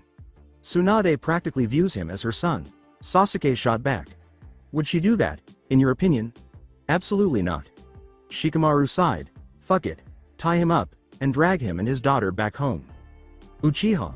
Do you not understand? Shikamaru sighed and clarified. Naruto is testing us at the moment after noticing Sasuke's perplexed expression. Who's to say he doesn't have fail-safes and security systems installed throughout this place? No, he only allowed us to spend the night because he wanted to test us out. What are you saying? Sakura inquired. In other words, we serve as the nation's representative in the grading bar. Naruto will have become convinced that we only view him as a weapon if we try to make him return. Consequently, we have no chance of him returning home. No, our best option is to persuade him to allow one of us, ideally Iruka or Hinata, since they currently have the best standing with him, to remain here for a little while we return to investigate whether or not what Naruto claimed actually occurred. What would happen if Naruto.kun was correct? Shikamaru sighed as Hinata asked in fear. Hinata, I have no idea. I'm not sure. Everyone left for their rooms after Kakashi gave the order. Shikamaru's right. For now, everyone go rest. We'll talk to Naruto about this in the morning. As he hammered away at the wall, Kakashi mentally scolded himself, not caring whether the wall was unaffected by his blows or whether his knuckles were bleeding. How could he have failed his sensei? How could he have failed Naruto? Perhaps he could have avoided this entire situation if he had arrived at the scene a few seconds sooner, had he had more of Guy's speed. A black voice murmured in the back of his mind, but what could you have done once you found him? Ran away? The Hokage and council ordered him to be imprisoned? Sensei used to say, those who disobey the rules are scum, and I would have done something. People who desert their fellows are worse than scum. I would have taken him away if necessary, he retorted angrily. Well, but what then? According to Sasuke, he had a pierced right lung, which, along with a severed left arm and chakra exhaustion, would necessitate expert medical assistance to ensure survival. You are no medic nin. Would you stand by and watch helplessly as life slowly drained from him? I don't know. But I would have done something. Kakashi tried to fall asleep in bed, but his mind was racing, so he was unable to do so. Her love, her object of affection, was alive tonight, and she tossed and turned in bed, determined not to let sleep take her away. But why did he seem so far away? Her heart ached when she saw him, trembling with pain and anger, and at that moment, he seemed so fragile. It was frightening for a man who was her rock, unwavering in his resolve, and she wanted nothing more than to embrace him, comfort him, and protect him. But why hadn't she? She was terrified. She was terrified, worried that he might reject her feelings and that he hated her and the rest of the village. In the back of her mind, a small black voice whispered, your father was right, you are weak. No, I'm not weak. She got out of her room, deciding that there was no use in staying in bed because she would not be able to sleep tonight, even though she was exhausted, and wandered into the living room, finding some solace in the plush leather of the couch, looking out the window at the serene sea and the full moon shining brightly on the house, wondering idly where the house was until she heard a faint sound coming from upstairs. She followed her curiosity and went up the stairs slowly and silently, stopping when she reached the second floor, not knowing where to go, and then hearing it again, from the end of the hallway, where the second door from the last to the left was left open, a dim light shining from the doorway. She walked slowly but steadily there, using the moonlight streaming in from the windows to her right to guide her steps, and looked around the side of the door frame. The room appeared to be a workshop, with ninja equipment stored here. The walls were decorated with racks of various kunai and shuriken, high enough to be out of reach of a certain little 5-year-old. The far right wall was occupied by glass cabinets filled with sealing scrolls and exploding tags. Above it was a locked wooden cabinet that, based on the glass door, held a variety of vials and sealed jars. The far wall across from the doorway had drawers filled with spare chakra armor parts. To the left was a workbench where Naruto was working on repairs on his detached chakra armor prosthetic, and Hinata found it adorable that his eyebrows were furrowed in concentration. Mumble. Shark face. Mumble. Stubborn ass. Damn it. What happened to that coupling? As he looked around the room for the piece, Naruto muttered obscenities, and Hinata discovered it lying close to her foot. Is this what you're looking for, Naruto.kun? Naruto looked at her, a tiny smile on his lips that made her melt inside. Hinata asked, holding out the small piece, cursing herself inwardly for her stuttering, thinking she had gotten rid of that long ago. He accepted the piece and went back to work mending his arm, saying, thank you Hinata-chan. Naruto.kun, shouldn't you be sleeping? Hinata inquired, uneasy in the quiet, and Naruto laughed without snickering. These days I hardly sleep much, less I remember. Naruto shook his head, and Hinata mentally chastised herself for causing the conversation to take a morbid turn. Oh, I'm sorry. After saying, "It's okay Hinata-chan, you didn't know," he returned to his work. Could I help if you want Naruto-kun? Hinata offered, and Naruto gave a gentle smile. I appreciate it, Hinata-chan. Would you please give me that section over there? As he gestured toward one of the drawers, Hinata nodded and handed him the piece. For a few minutes, this continued, with Hinata occasionally helping to screw a piece in or swap parts. Despite the lack of conversation, Hinata wouldn't trade this moment for anything. Simply being with him made her heart skip a beat. We're done, and, though Hinata was silently depressed and wished for more time with him, she was startled out of her reverie when she felt something creeping up her pant leg. Looking down, she saw an unknown, 8-legged creature crawling up her leg to the desk. Naruto said, picking up the prosthetic and attaching it to his left shoulder. The chakra gems faintly glowed to life, and after testing its movement, Naruto deemed it satisfactory. Eep. Without giving it any thought, Hinata screamed and threw her arms around Naruto, who laughed.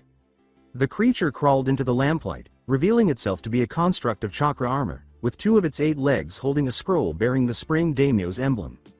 Naruto unfurled it and quickly perused its contents, then sighed, good, it seems most of the civilians left due to the genjutsu before the fighting started. Relax Hinata-chan, they don't bite.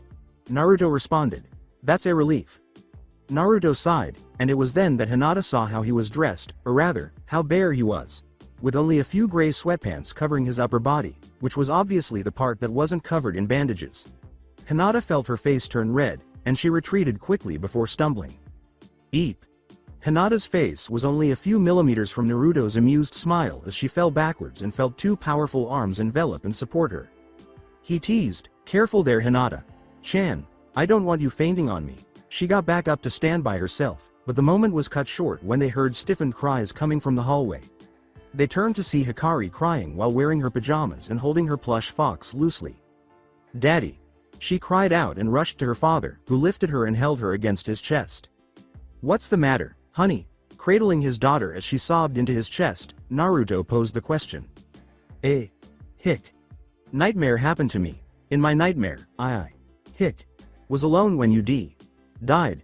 Naruto rocked her gently in his arms as she sobbed. The scene broke Hinata's heart, but it wasn't a bad dream. Hikari's father, the man she loved, was slowly dying, and the nightmare would soon become a reality. Hikari calmed down and looked at Hinata as if for the first time. Shush, it's okay baby, I'm here, it was just a bad dream. Oh, hi, Miss Hein. Hen. Naruto laughed as the young girl stumbled to recall her name. This is Hinata Hyuga. However, Hikari's eyes widened as she said, you can just call me Hinata. When Daddy was with those bad leaf men, you were one of his friends? She inquired. Hinata winced at the agonizing reminder that Naruto's illness was caused by her village. You're correct. In the academy, we were friends. He served as my inspiration, Hinata said, her tone dejected at the mention of friends, which the young girl had entirely overlooked. Nice. My father, all right, it's time for bed squirt. I'll sing you another song, Naruto said, hefting her over his shoulder as Hikari whimpered, pleading for a few more minutes. Immediately, Hikari fell silent, jumped off her father, ran to her room, and curled up in her bed in a cocoon of covers, with only her head showing.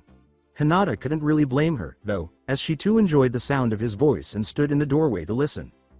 Daddy, could you sing me that new song? Naruto laughed and rubbed the back of his head as Hikari asked, putting on a sweet, begging face for her father. Are you certain? I haven't finished it yet. Yes, it's flawless already. Naruto sighed and got up to retrieve the acoustic guitar that lay in the corner of the room, and strummed it a few times. Okay, well, here goes. Hikari's eyes had fallen asleep in the middle of the song, so Naruto laid the guitar next to the bedside table and gave her a good night kiss. Sweet dreams. He whispered, and as he got up, Hinata quickly wiped away the tears in her eyes. The song was lovely, and she couldn't put it into words. However, despite its lovely melody, there was something melancholy about it that made her want to cry. Naruto led her out of Hikari's room while holding her hand. Hinata felt her heart jump into her throat as she held Naruto's hand and he led her back down the stairs to the first floor, saying, "Come on, I have something to show you." Does he know that a simple smile can send my heart into a state of bliss? How can he do this to me? As they got closer to one of the living room's walls, she was pulled out of her reverie. I don't see anything in Naruto-kun. Hinata said, and Naruto simply smiled and pressed his palm against the wall, a number of seals appearing before disappearing to reveal a glass sliding door that led out to a beach. Examine the underside. Right now, miss. Would you mind taking a walk with me, Hyuga? Hinata suppressed a laugh at Naruto's antics, saying, despite everything that had happened to him, some of his old self was still in there. Naruto said this while extending his hand towards her in an extravagant bow. Hinata put her hand in his and said, "Why, yes, I'd be glad to." They both smiled as they walked towards the shoreline. The sight astounded Hinata. The moon was so magnificent, so pure, and so bright that it cast a pale eggshell blue on everything. The sand was a fine grain that felt smooth against her bare feet, not too hot nor too cold, giving her that comforting feeling you get when you wake up on a weekend and just lie in the softness of your covers. She wondered how such a heaven on earth could exist without anyone knowing. After a pleasant walk, she said, "Naruto, where are we?" He said, bending over to hold a hermit crab, "Nowhere." "What?" She answered, "No, it couldn't be. Could it?" He took her hand and placed the hermit crab in her grasp. She gazed at the small creature, thinking something strange about it, and then she saw the glowing chakra crystals for eyes and the intricately woven links of chakra armor. "This is something I made. For Hikari, this is my little sanctuary. It exists everywhere and nowhere," Naruto remarked, sweeping his arm across the entire stunning terrain. "What are you saying? This entire location, this entire world, if you will, is man-made, composed of interlocking seals that take up space but are not real," Naruto responded, absently petting a chakra armor crab that approached him as he sat down. "I wanted Hikari to grow up in a place that no matter how cruel or corrupt the outside world becomes, she will always have this little haven to call home." Hinata felt her heart clench painfully at the unsaid words. "So that she can be safe even when I'm not around." Taking solace in his warmth and presence, Hinata sat down next to him and rested her head on his shoulder. "You don't have to go through it alone, Naruto-kun." "What are you saying?" He answered, and Hinata pulled him to her side by embracing his arm. "You attempt to handle everything by yourself. Bringing up Hikari. This suffering. Battling for her happiness. Even though you no longer believe it, Naruto-kun, we are your friends. You are still important to us. You are important to me. A lot. But if you don't let us in, we can't help. Let's assist." She begged softly, "Please let me in, let me bear your pain, Naruto-kun." Naruto gave her a sorrowful look. He twirled a strand of her silky hair between his fingers and said sadly, "I wonder, what did I ever do to gain the affections from one so beautiful as Konoha's lavender maiden?" Hinata blushed greatly at the description of beauty and sighed contentedly as she snuggled into his shoulder. "The reason for this is that you were the only person who encouraged me and told me that I was strong when I felt weak and useless. Regardless of my status, you were the first to be kind to me," she said, and Naruto let out a sorrowful sigh. He was about to say, I just don't know Hinata-chan, but she interrupted him, putting her head in his chest and trembling a little. "Give me access. Naruto-kun, please. I felt as though someone had torn my heart out of my chest during these 7 years when everyone believed you were dead." She whispered, "Please, don't push me away." As the silence drew on, her fear increased, but it subsided when she felt Naruto's arms envelop her in a tender embrace and his head rest on top of hers. Hinata grinned as he whispered, "I really don't deserve such a wonderful woman like you. You don't know how wrong you are." The group trudged slowly into the dining room next to the kitchen, where most of them had little to no sleep the night before. Hell, Guy appeared normal, which should tell you just how bad things were. However, Kakashi noticed as he looked over the group that Hinata seemed to be in a better mood than last night, and the peaceful melody created by the gentle sounds of the seabirds and the brilliant sunlight made the morning complete. The group saw Naruto already awake, preparing breakfast, with 13 plates set up on the cherry wood table, one for each of them, and several large plates in the center that contained a variety of fruits, bacon, eggs, pancakes, crepes, and other breakfast foods. There were also several pitchers of iced water, orange juice, and apple juice. "I'm currently wrapping up the saswages." Idly whistling a tune, Naruto said, "Coffee's in the pot if you want any, milk and cream are in the fridge." His apparent calmness from the previous night seemed to calm everyone's nerves and make them a little suspicious, especially Sasuke, who hadn't taken his eyes off Naruto. With the exception of Hinata and Sasuke, who merely grinned, everyone's mouths dropped when Naruto said, "Teme, it's not poisoned if that's what you were thinking." He answered, "It's good to see the dobies still in there." HN. The group fell into a relaxed silence as they devoured the complimentary meal, astonished by its deliciousness, which nearly melted their palates. Who knew Naruto would become such a talented chef? Yawn. Dad? With her blonde hair undone from their pigtails and slightly frazzled, Hikari was still wearing her pajamas when everyone turned around.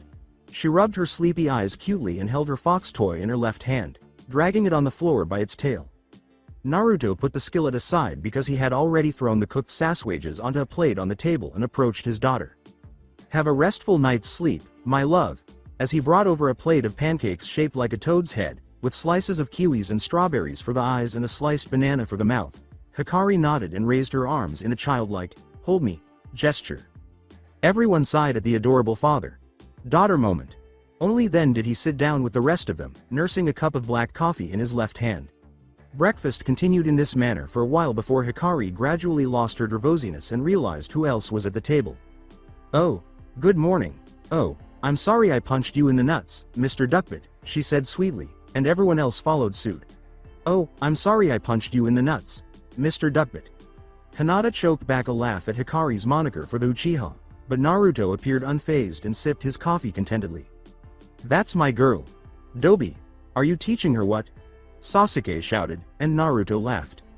"Nothing at all, so when will we get to see the elderly hag?" In the ensuing silence, one could hear the sound of dust bunnies hitting the ground as he waved dismissively. Ehhhhhh. It was Sakura who recovered first. "You're coming home, Naruto." To silence her, Naruto raised his hand. "Ms Haruno, no, the only reason I'm here is to get some stress relief by bopping the old hag.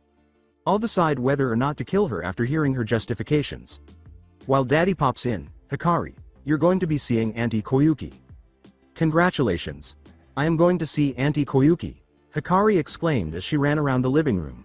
The group couldn't help but shudder when they saw Naruto's sly smile. The group waited uneasily as Naruto went to drop off little Hikari. Naruto wouldn't actually kill Tsunade, would he?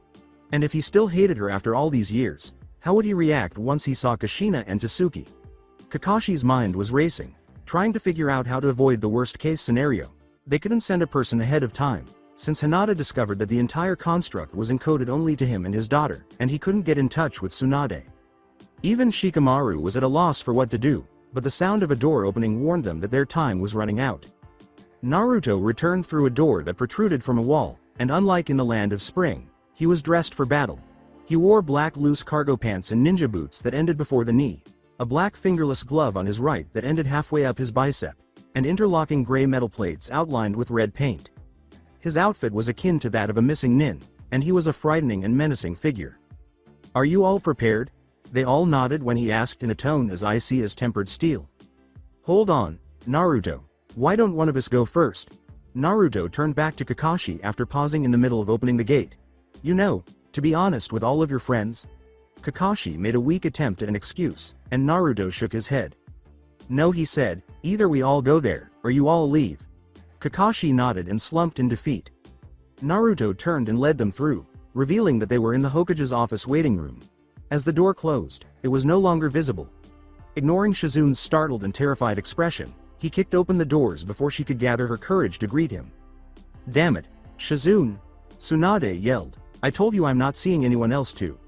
But she was astounded by who she saw and slowly got up from her desk, her eyes watering as she approached Naruto and put her hand to his face, saying, Naruto? Is that you?" Her abilities as a great medic saved her from suffering severe injuries, but she never had a chance to finish as his chakra. Armored hands slammed into her face with extreme prejudice, sending her flying out the wall of the Hokage Tower into the roof of a nearby house. Naruto. It was like the Kyuubi all over again. No, it was 100 times worse. Images of the village razed to the ground flashed through the eyes of everyone affected. She asked incredulously as she held her bruised cheek. Naruto jumped from the opening of the tower, warning sirens blaring as Anbu were called in. He walked slowly, a sense of barely contained rage flooding all of Konohagakure, freezing the majority of the populace in complete fear. With icy blue eyes, slitted pupils, and a voice as cold as the ninth circle of hell, he said, "Old hag. Article 58b Clause 65 Subparagraph E Alpha Protocol 87. Do you recognize this?" He spat. In order to kill time while she waited for the team to return with her son, Kushina had taken up browsing through the old photo albums in their home. She barely slept during the first 2 days as she worried about everything. One day, while cleaning the closet, she had discovered the box of photo albums. Although the memories were frequently unpleasant, they provided a way to kill time. If being more anxious and killing dust bunnies is a coping mechanism, then Tsuki was handling the weight in her own way. Tsuki was cleaning every inch of the Namikaze estate, leaving no area unclean. She was putting all of her energy into her training when she wasn't cleaning. She hadn't gone on any missions in a few days so that she could be present for her big brother's arrival. At the moment, Tsuki was using a number of practice dummies in the backyard to hone her taijutsu skills. It echoed through the estate as her feet and fists pounded against the wooden dummy. Meanwhile, Kushina took a seat on one of the wooden patio chairs that looked out over the yard. As it happens, Sarutobi and Iruka had started creating a photo album of Naruto's development and achievements. After going through all the documents in her cabinets, Tsunade had discovered it one day in the office. On the second day following the departure of the Naruto retrieval team, she gave it to her. Nevertheless, she experienced a cold, steel-like pain twist in her chest even though her son was grinning in every photo. It served as a reminder of everything she had failed to provide for him. When he started school, she wasn't there. When he turned into a genin, she wasn't present. The list was endless. All she could hope for was that she could make things right when he returned. Kushina quickly wiped away the few stray tears that found their way to the album. By this point, Tsuki had completed her training and had come to stand above her to view the photos. She hugged her mother and whispered, "I can't believe Oni-chan after all this time was still alive." Absently, Kushina patted one of her arms. The statement, "and soon, he'll be home. We'll do things just like a family, see movies, go to festivals," was interrupted by distant klaxons emanating from the Hokage Tower. Suddenly, an Anbu was kneeling in front of them. The masked Anbu said, "Uzumaki-sama, I have orders to ensure your safety and urge you to take shelter." "What's happening?" inquired Kushina. "There has been an attack on the tower targeting the Hokage. There are no civilian casualties so far and the surrounding area has been evacuated. Anbu are currently moving in to support Hokage-sama." Tsuki asked aloud, "How could an entire ninja force make its way undetected that far?" "You are mistaken, Uzumaki-san. It is a sole assailant, a shinobi, though from where we cannot say." As Kushina went inside to gather her supplies, Tsuki quickly followed. "It is most likely an assassin then. Come, Tsuki. We best deal with the pest before your brother comes home. Can't really roll out the welcome mat with a party crasher now, can we?" Kushina said. Kushina wore a Junin vest, shinobi sandals, and a black bodysuit with red stripes. A gorgeous katana and multiple weapon pouches were strapped to her waist. Tsuki donned a red sheathed wakizashi and her Chunin attire. They headed for the gates, but the Anbu stopped them. "Uzumaki-sama, I have orders to keep you both safe," he said. After grinning, Kushina walked by him. She grinned and hurried away, soon to be followed by Tsuki. "Well then, you better come with us, wouldn't want to defy orders now, would we?" she said. The Anbu struggled to respond, then let out a dejected sigh and followed. This is not how he intended things to go. He was definitely not going to be kind to the elderly hag. He came here to find out why she had approved of him becoming a weapon and to get closure. Not this, though. But it seemed like something broke when he saw her, as he remembered, acting lethargic and on her usual drinking binge. As though she didn't give a damn about those 3 years of hell. Everything turned red after that. Drip. Drip. Drip. Drip. What was the duration of his stay here? Because there were no windows in the room he was confined to, he was unable to determine whether it was day or night. At strange hours, the guards would wake him up all the time. He couldn't even recall the last time he had a restful night's sleep, or a restful day. He couldn't recall. Drip. Drip. Drip. It was amusing that dark rings were beginning to form around his eyes, making him resemble Gaara. Perhaps this was how he felt. He couldn't really ask him, so he didn't know. Drip. Drip. On the other side of the door, he could hear the keys rattling. It was the guard, Root, and the elderly man. He could hear their footsteps a mile away because the place was so silent. Is a mile? A mile was how long? He tried to hold on to things as long as possible because he was forgetting them more frequently. His attempts to document his thoughts before they escaped his control resulted in the strange writings that covered the walls. Ino doesn't like it when you tease her by calling her pig. Kakashi likes to read Icha Icha Paradise. Sasuke is a teme. Ichiraku Ramen is the best. Hinata's nice. Shy, but nice. It continued in this manner, with no discernible order. His cell was already occupied by the men. He got to his feet and gazed at them. He wouldn't be broken, and he wouldn't bow like a dog. When the old man grunted, the root to his right repeatedly punched him in the gut for a few seconds, causing him to lose consciousness. The only thing he could do with his chakra suppressed was to double over in agony. Seems like you still have some defiance in you. We should get rid of that soon. The elderly gentleman replies. He lies on his back and spits in his face. The man gives an angry sneer. He points to the root nin, who pulls him by his hair and leads him into a monitor equipped room outside his cell. In order to make him stare at the screen, the root nin knelt down. It featured a chubby blonde tossing back jokes and engaging in idle chatter with friends at a bar. The elderly man whispered in his ear, "How does it feel?" He turned around and viciously headbutted the elderly man, splitting the skin on his wrinkled forehead and causing blood to seep into his good eye. "How does it feel, knowing that the very mother figure of your life signed you off to this little hell? You see? She doesn't give a damn about you. No one really does, to them. You're just a ticking time bomb, waiting to," he said. The man growled at the other root and walked out of the room, saying, "You fucking brat, 10 hours disciplinary treatment. Don't even stop if he begs." He heard the distinctive buzz of a lightning jutsu, but the root nin moved behind him. He would scream in agony for the next 10 hours while Tsunade's laughing face played repeatedly on the screen. They left him in his cell without providing any care, leaving his back severely scarred. He would lie there, waiting for it to begin again, until the pain pulled him out of unconsciousness and he woke up. Drip. Drip. Drip. Treachery. Start, bleach Ost. By her neck, he held up a weary and sobbing Tsunade, her hands fumbling in vain against his chakra armor prosthetic. Choking, Tsunade exclaimed, I told you, I don't know what you're talking about." Her eyes were watering. "How did it come to be this way? What caused everything to go south?"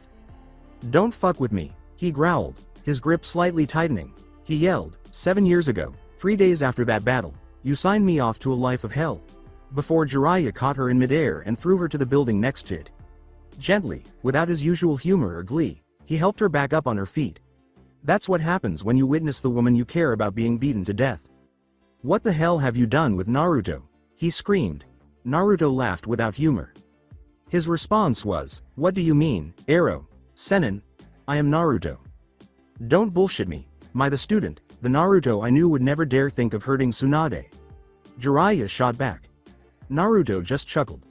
Hearing its typical warmth tainted by something sinister was unnerving. "I guess you just don't know me that well, do you? You shitty excuse for a godfather." Naruto grumbled. Jiraiya's mouth dropped open. He had never said that to him before. How did you?" Naruto laughed. He jerked his head toward the hardly conscious Tsunade and said, "Wouldn't you like to know? Why don't you ask the bitch? No one's coming to save you, boy." The flow of blood tasted like copper in his mouth. As he tried to eliminate the taste, he spat out blood. How long he lay hanging here was unknown to him. As a result of the rough shackles that bound him, his wrists had begun to bleed. But he was more concerned about other things.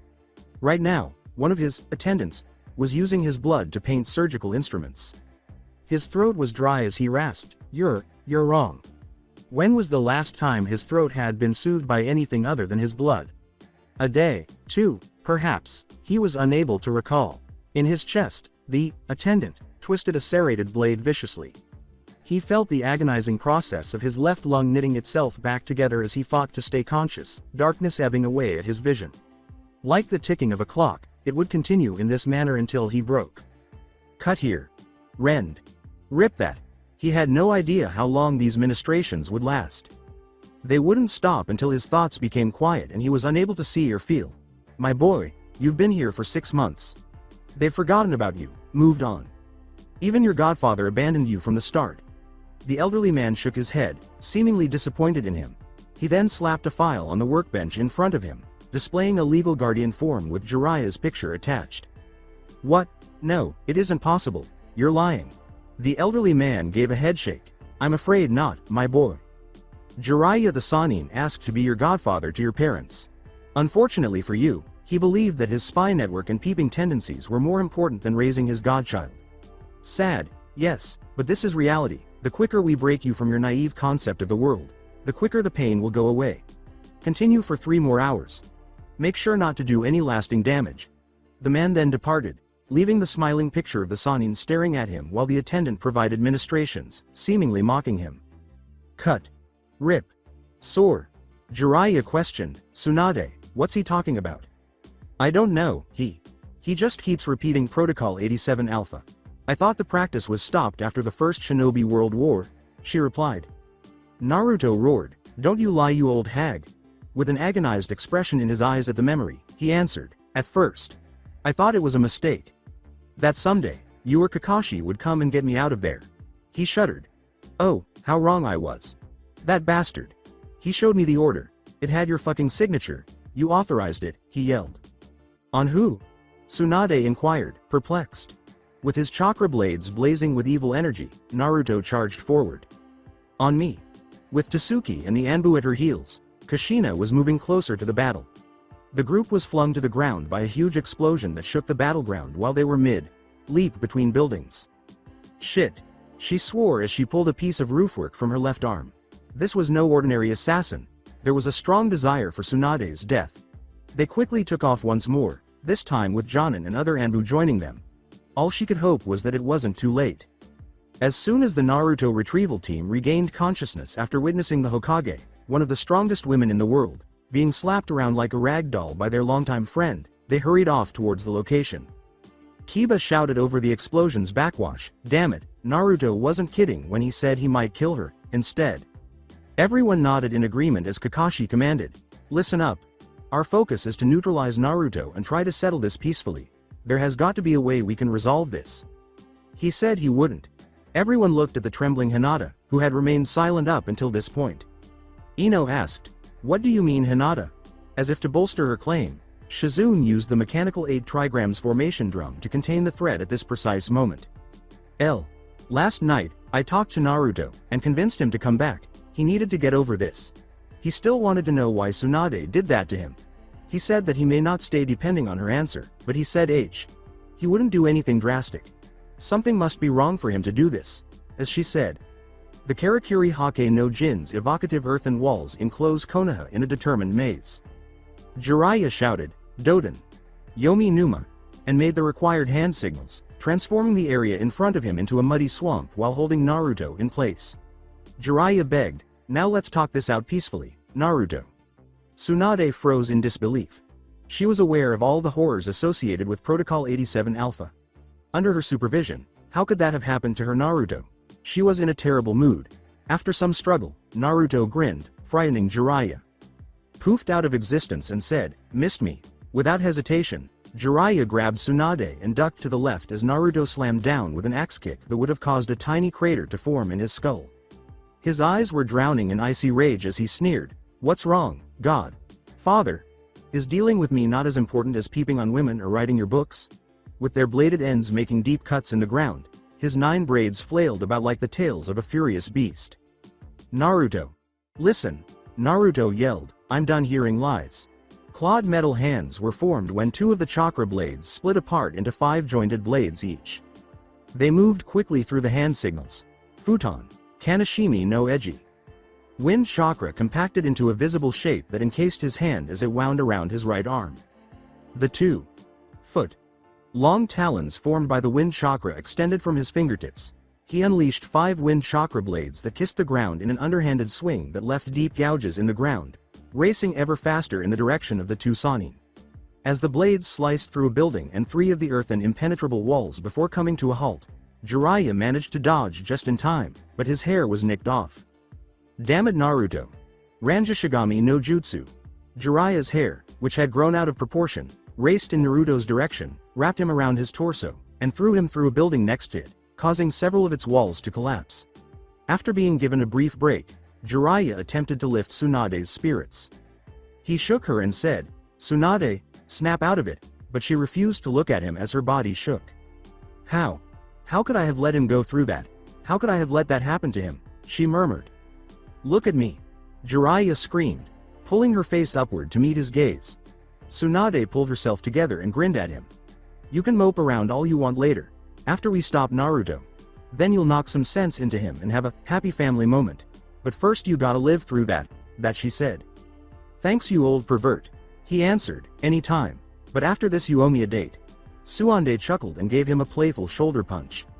She reprimanded, persistent, like always. As they swiftly dodged in opposite directions, a rumbling beneath them startled them out of their joking. Futon. Tenaringu Kama. Fu. Naruto sprang from the ground in a move reminiscent of the Inuzuka's Gatsuga, with the exception that all 9 of his chakra blades formed a spinning drill point. However, some of the Leaf Ninja and Anbu had arrived at the scene, so he did not have much time to launch an attack. Nikuden Sensha. Choza's enlarged spinning form slammed into Naruto, knocking him sideways. Tsunade stepped in to say, wait, capture him alive. By no means is he to be killed, because she did not want Naruto to be accidentally killed by his former fighters. At this, a few shinobi hesitated. A random Chunin said, Hokage. Sama, are you sure? He tried to assassi. She said coldly, are you questioning my orders? The man swallowed. After exclaiming, N.No Hokage. Sama. The shinobi took off, only to be met by a breathtaking scene. Choza was being held back by Naruto with just one hand. His left fist cocked back, piston extending from the elbow, and he roared, get out of my way. He then brought it back to smack into Choza's still spinning form with a thunderous boom, sending the clan head flying through a store. Inoichi sprinted in the direction of his ally. Naruto turned to face the two Sannin after saying, Choza, but abruptly stopped. As their shadows joined, Shikaku remarked behind Naruto, big mistake. With a single word that made the Nara run for cover, Naruto grinned and said, now be a good shinobi and stay there. Boom. Naruto exploded violently, splattering the battlefield with blood and viscera. Tsunade felt a drop of blood land on her cheek. With horror, she touched it and examined her blood. Stained fingers. That moment at the Valley of the End was exactly like that. She could see everything, oh my god. The amount of blood was enormous. And now it was occurring once more. She sobbed while holding her hand. It was real this time. No. Naruto, she exclaimed. Every shinobi in the room let out a startled gasp. Was Naruto there? When Inoichi realized whose liver was lying next to his feet, he exclaimed, oh god. Why would he do that? Wondered Shikaku.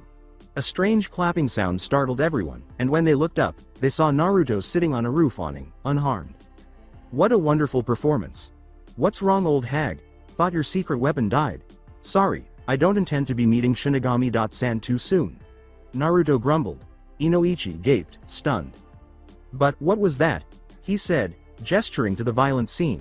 While twirling a kunai, Naruto idly picked up the severed head and walked towards his remains. You like it? I call it Saigo Bunshin. More draining than a shadow clone, but lasts longer and dies more realistically. Shikaku questioned, why would you do something that's sick?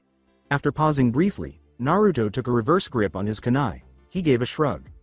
You do something over and over again, and you get better at it. You could call a kill like having a conversation with Shinigami-san. Frightening, and it stays in your mind forever. Hell, me and him are close friends. Once you're like me and have to kill, whether it be man, woman, or child just to get through the day, you're just not quite sane at the end, right old hag? He sneered and stabbed his head the points he was making. He ran to her prone form and yelled, now, why won't you do me a favor and die? Her footsteps reverberated through the marble, floored corridors. A lovely scene with the tree's leaves turning to gold was displayed through the large windows that adorned the halls. Fall would arrive soon, and winter would be right behind it. How could she have disliked the bitterly cold winter snow? She was raised with them. It only deepened her appreciation of spring's embrace. But she couldn't help but worry about Naruto in spite of the lovely scenery. After Naruto had vanished, her men had reached the location, but not before leaving a trail of blood. She was awake at night because of those few hours of ignorance. She was unable to do anything because her imagination was racing with all the different horrors that Naruto might be experiencing. She recalled how she had sobbed with happiness when he sent one of those chakra golems he had made to tell her that he was okay and to inquire as to whether anyone had been harmed in the confusion. He had a natural tendency to worry about people, even people he did not know. Even though she was relieved he was safe, their absence made her feel lonely. She had grown fond of the small family, with Hikari becoming a niece and Naruto akin to a younger brother. Having them live with her in the palace would have been her dream. Perhaps it was because she knew what it was like to be alone. She could still hear Hikari playing in the hallways. Hold on a minute. Hikari was that person. Did they ultimately decide to stay? When she rushed to her bedroom, she saw Hikari spinning in a chair while dressed in one of her movie costumes. Hikari! She exclaimed as she rushed to embrace the young child. She looked around for Naruto and said, "It's so good to see you. Where's your dad?" A letter was held up by Hikari. "Daddy said he had to go bop some leaf heads and sent me to stay with you, Auntie Koyuki," replied Hikari. Koyuki gave the letter a strange look before opening it and said, "Daddy was going to wait for you, but one of the maids said you were going to be busy, so he left this for you." Koyuki. "Chan, I'm sorry to surprise you, but you were correct. I'm getting caught up in my past. I need you to keep an eye on Hikari for me because I need to tie up some loose ends in Fire Country right now. I apologize for constantly requesting favors from you." Naruto, as she read the letter, her hands began to shake. That dude. What's on his mind? This can't go well. Her mind flashed back to his outburst when a group of Leaf Nin passed by a year ago, involving a member who had been one of his attendants while he was in hell. She and a few of his friends had had to help him relax. The deaths were executed as an ambush by a group of missing Nin. But it was Naruto, not that had frightened her. He had behaved like someone else entirely. "Hikari?"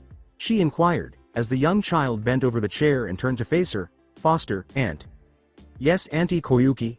Hikari nodded, held out her palm to the daimyo, and channeled chakra through it, revealing an intricate web of seal rays. "Do you still have the key your daddy gave you?" she asked. "Yup. Why? I was thinking we could go visit Yugito-san for a bit." Hikari squeaked with delight as she grabbed Koyuki's hand and pulled her through a door that she created with the seal. "Yugito-chan, yeah, we haven't seen her in a long time. Come on, let's go," she exclaimed. They arrived outside Yugito's Kumo apartment in a mere 3 steps. It was a respectable variety with a great view of the city and a soft brown color. Koyuki knocked on the door carelessly, not caring if Yugito was busy or had company, and didn't have time to take in the view. After a few irate stomps, a bed-haired, irritated Yugito yanked the door open. Yugito stumbled when he saw a terrified Hikari behind Koyuki. If this is another one of your rapper get-togethers, I swear I'm gonna rip you a new one. Do you know what time it is?" With a terrified whisper, Hikari said, We're sorry, Yugito-chan." Yugito felt like the world's biggest jerk at that moment. Yugito hugged the young girl and crooned, No, I'm sorry, sweetie, it just I was a little cranky from my nap." With just one tear, the young girl could bring a dictator to his knees and implore him to forgive him. Koyuki laughed. After finishing this, Yugito ushered them into her home. It was comparatively comfortable and exuded a calm, easygoing vibe. Before entering the kitchen, Yugito motioned for them to take a seat on the couch. Yugito said from the kitchen, searching through her refrigerator for a drink other than milk, "So Hikari, where's your dad? I thought you two were going to visit Gaara now that the movie's finished. Oh, and thanks Koyuki-san for the premiere tickets, by the way." Rising, Koyuki held out the letter Naruto had given her. She pressed the letter into her hands and said, "That's what I thought as well, since they had left after an incident with some foreign nin. But Naruto dropped little Hikari off at my place since he had business to attend to." Despite his bewildered expression, Yugito read the letter. As she finished reading it, she realized she had understood. To be sure, she glanced up at Koyuki, who simply nodded. "Hikari, why don't you watch TV for a bit? Koyuki-san and I have to get something." Yugito answered the phone. While Yugito picked up a phone and quickly tapped in a number, Hikari nodded and switched the channel to one of the children's shows. Ring. "Yo, what's up, Miss Kitty? Still looking pretty." Yugito hung up and escorted Koyuki out onto the veranda, saying, "Emergency. Get over here. Now." After Killer B appeared a few moments later, Yugito turned on the veranda's privacy seals, which prevented anyone from seeing them or listening in on their conversation. B yelled, "Killer B here, nothing to fear." But Yugito struck him in the head instead. She yelled, irritated by his habit, "Damn it, B, now is not the time for one of your raps." She pushed Naruto's letter into his hands and said, "Read this." B read it and, just to be sure, read it twice. Then B shook his head and rapped, "Naruto always in trouble, we better go Yugito on the double." Yugito nodded before making her way back to her apartment's door. She vented to no one in particular, saying, "Yeah, Let me get my stuff first. Why is it that men always act so stupid? After entering, she approached Yugito, who was engrossed in one of her favorite cartoons. Hikari pouted, clearly not happy about this. Hikari, sweetie, Mr. B and I have to go do something really quick, but when we come back we'll bring your daddy with us so we can all have fun, okay?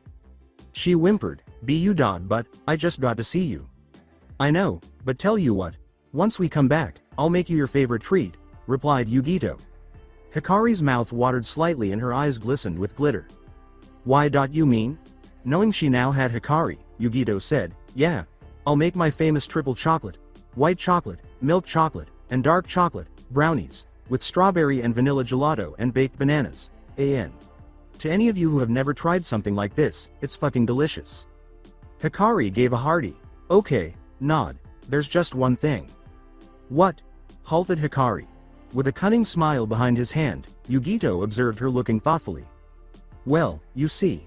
The mission me and B have is all the way in Fire Country, and would take us 4 days to get there. However, if you were to, say, use one of your gate that your dad gave you, it would take an hour or two, maybe 4 tops. She was baiting. Hikari puffed out her chest and leapt to her feet. Sure. But, I only know some towns near the border, she said.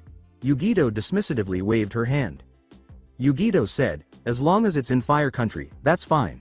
She yelled, B, get in here, we're going. Little Hikari laughed when B entered and gave her a fictitious salute. Hikari created a door in the center of the space using the seal on her hand. It goes to the outskirts of Moon. Ohan, 3 hours into Fire Country from the Suna border. That's great. We'll be back in a bit, sweetie. After setting that aside, the 2 Jinchurikis entered the gate, only to have it vanish behind them. With the sun still high in the sky, they were immediately assaulted by the scents of the nearby forest. Yugito hurried away with B following her after estimating Konoha's relative location. Both were too preoccupied with assisting their friend to talk for a while, but Unit B raised an intriguing point. Yo, I don't mean to go off track, but how we supposed to get back? Yugito grimaced. Jiraiya, holding a ball of swirling chakra, sped forward to confront Naruto. His slightly longer reach allowed him to avoid his punch by a few centimeters, but he plowed it straight into the blonde's chest. Rasengan. However, Naruto simply poofed rather than being pushed back. A shadow clone. Some of the Anbu took defensive positions as the shinobi in attendance searched the area for the blonde. Above us! Exclaimed one of the Jonin. Everyone gathered to watch Naruto's far-off figure flash through hand signals. Jiraiya went pale. After Naruto finished preparing the jutsu, everyone scrambled away, saying, shit, everyone move, now, it was not too early. Futon. Tapu Hanmaforu. The district was hit by a modified and enlarged air bullet technique, which left a rather large crater that covered an entire block. He roared, die old hag. As he sailed down towards them, his prosthetic fingers on his chakra armor sharpening into talons. A pair of Anbu leapt forward and made hand signals. Futon. Daitopa. Kaden. Gokakyu no Jutsu. The 2 jutsus raced in Naruto's direction and collided simultaneously, causing a strong explosion. At this point, Kushina, Tsuki, and their Anbu guard showed up. Oh shish. Shish. Shish. This cannot be good. If Kushina and Naruto end up fighting. Kushina, fall back. Kushina interrupted, but hurried on. She retorted, what was that? Sorry, couldn't hear you over the sound of me kicking ass. Tsuki was right behind her. Naruto's figure was covered in black smoke as he fell from the explosion. Tsuki rushed forward and kicked Naruto with his axe, sending him flying toward the ground with such force that he bounced a few feet.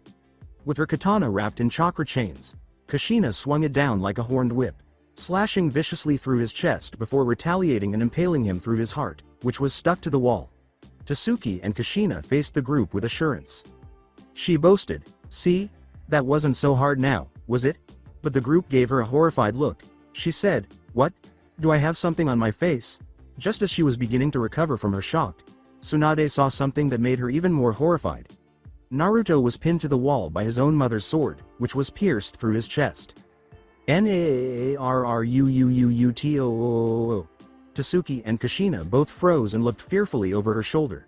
She would be plagued by what she witnessed for the rest of her life. Her son was impaled on her sword and hung there. Shaking, she fell to her knees. She choked, N.No. Oh god no. N. Naruto. Tasuki had a horrified expression. She only managed to say, "Oh, Oni.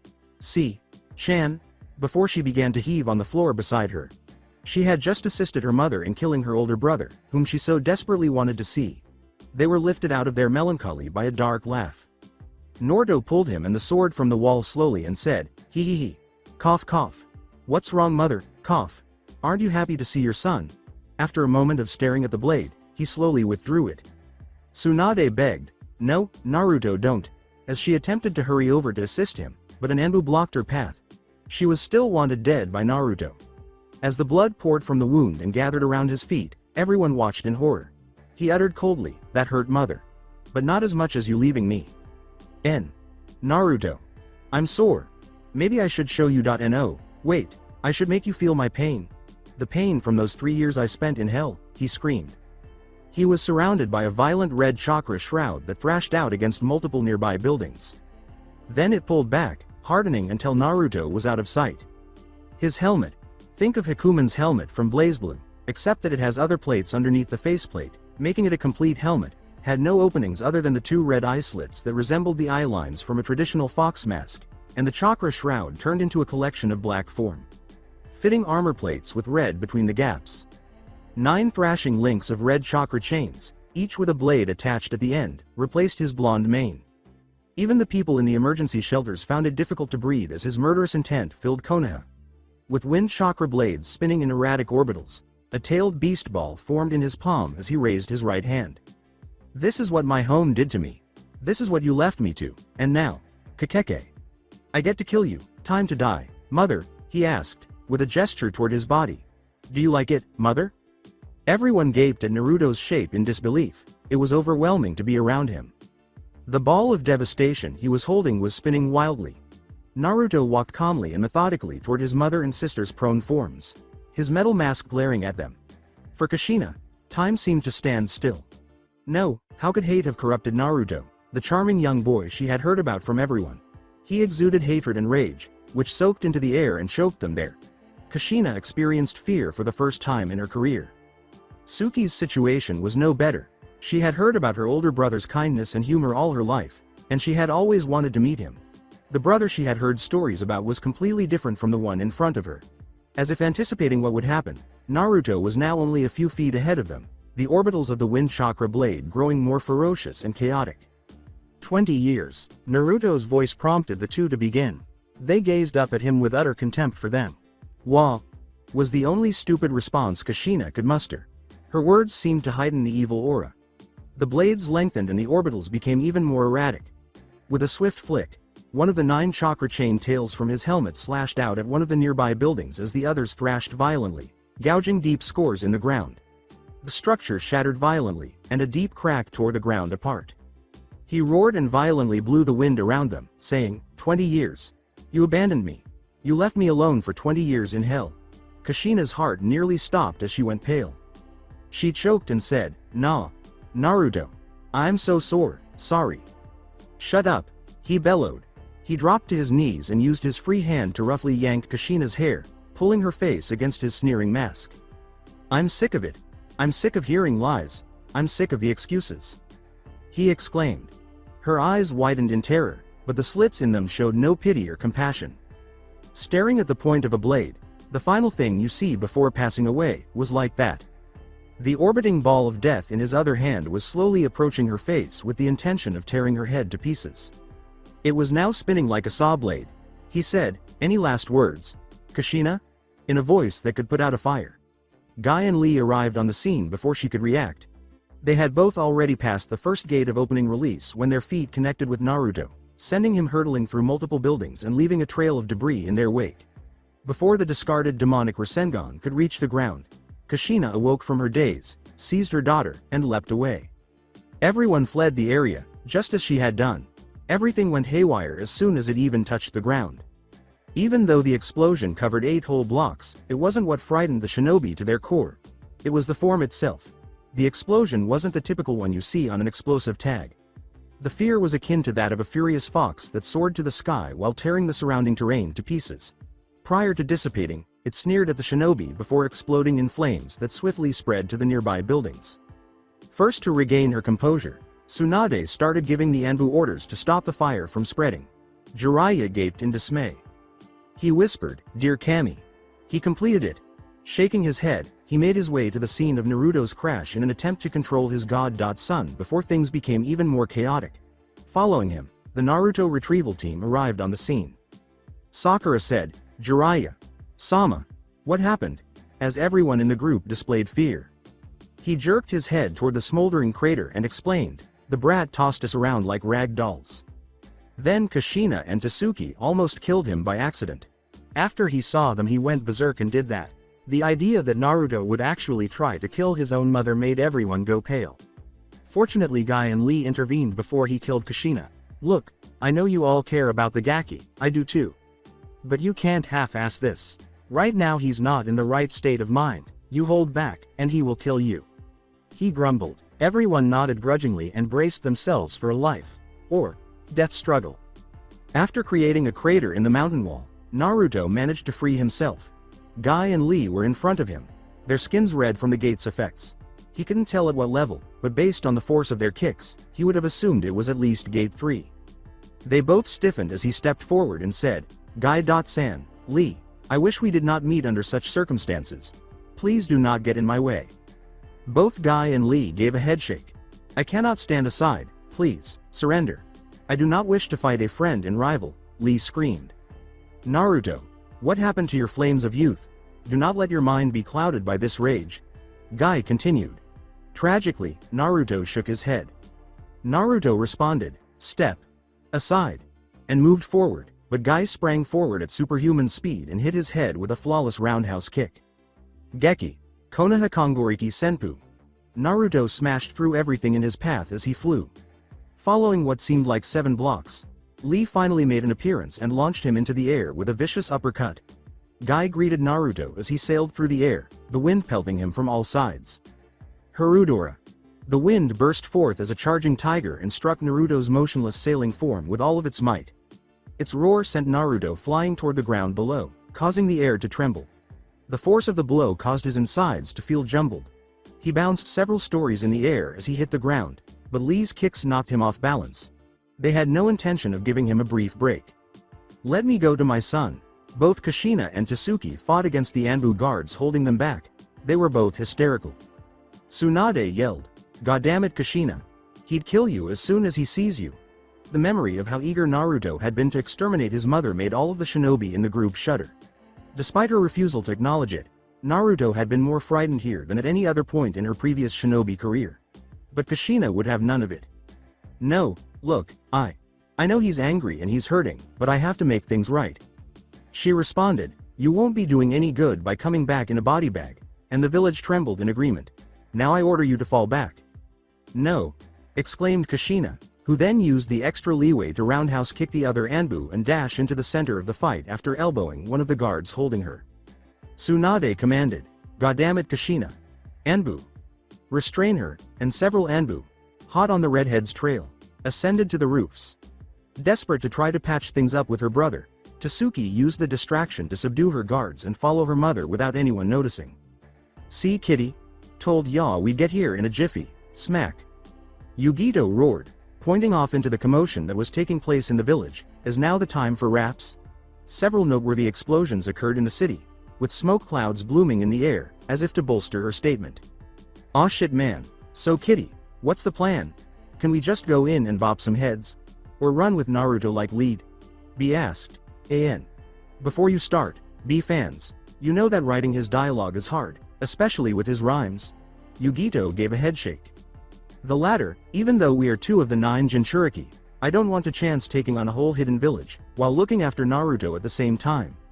No, our safest bet is to locate Naruto as quickly as possible in this chaos undetected, then calm down Naruto before hightailing it home, she said. Yugito's forehead developed a tick mark as B began to laugh. As she gestured toward the far-off explosions, she exclaimed, "And may I ask, what's so funny at the moment?" "You said, tail," said B before slapping B over the head. Yugito palmed his face. "You good?" B just gave a nod, and the two immediately drove away into Konoha's chaos. With a roar, Maida Guy launched a flying kick at Naruto, but the latter caught his foot and threw him into Lee, who was jumping in his left direction. After colliding, the two were flung sprawling into a nearby building. Naruto snarled, "Stay out of my way. This does not concern you." He had sympathy for Lee and Guy, but he didn't want to fight them. However, they were giving him no other option. Lee leapt from the debris to throw a flurry of punches at Naruto, but they would not listen. "You know that I can't do that, Naruto," Lee shot back, his punches never letting up. In order to avoid hurting his friend more than was necessary, Naruto ducked and dodged with ease. The resulting crater from the blow gave Naruto the assurance that the two were not pulling their punches, even though he had to dive out of the way after catching Guy diving towards him from the sky in an axe kick. Before Guy could continue the unsuccessful attack, Naruto used the Junin as a wrecking ball on a nearby wall after whipping one of his chain tails around him and slamming him into the ground. He turned to face Lee, just in time to see him take a punch to the face. He looked at his friend's face, which was filled with tears of sadness rather than anger. "Why? Why are you doing this, Naruto? Why would you turn on your home?" Lee responded. It seemed as though the temperature had dropped a few degrees, and Naruto's previous cold aura had returned. Naruto threw Lee over his shoulder after reversing his grip. "You would never understand even if I told you," he said. Now that his temporary barrier was gone, he set out to pursue that woman, but before he could leave the village square, a huge ball of fire sped in his direction. Katen. Goryuka no Jutsu. To the horror of Sasuke and the others, Naruto did not attempt to avoid the fireball in the shape of a dragon. It resulted in a deafening explosion. Hinata's heart tightened with fear. No, he will be alright. He's powerful. Naruto was and has always been. We must not be lenient with him. What if, Kami? When the smoke cleared and Hinata saw Naruto standing there with his hand outstretched and smoke rising from his open palm, she was spared the internal anxiety she had been experiencing. He was not scorched or scratched. "Stay out of this, Uchiha.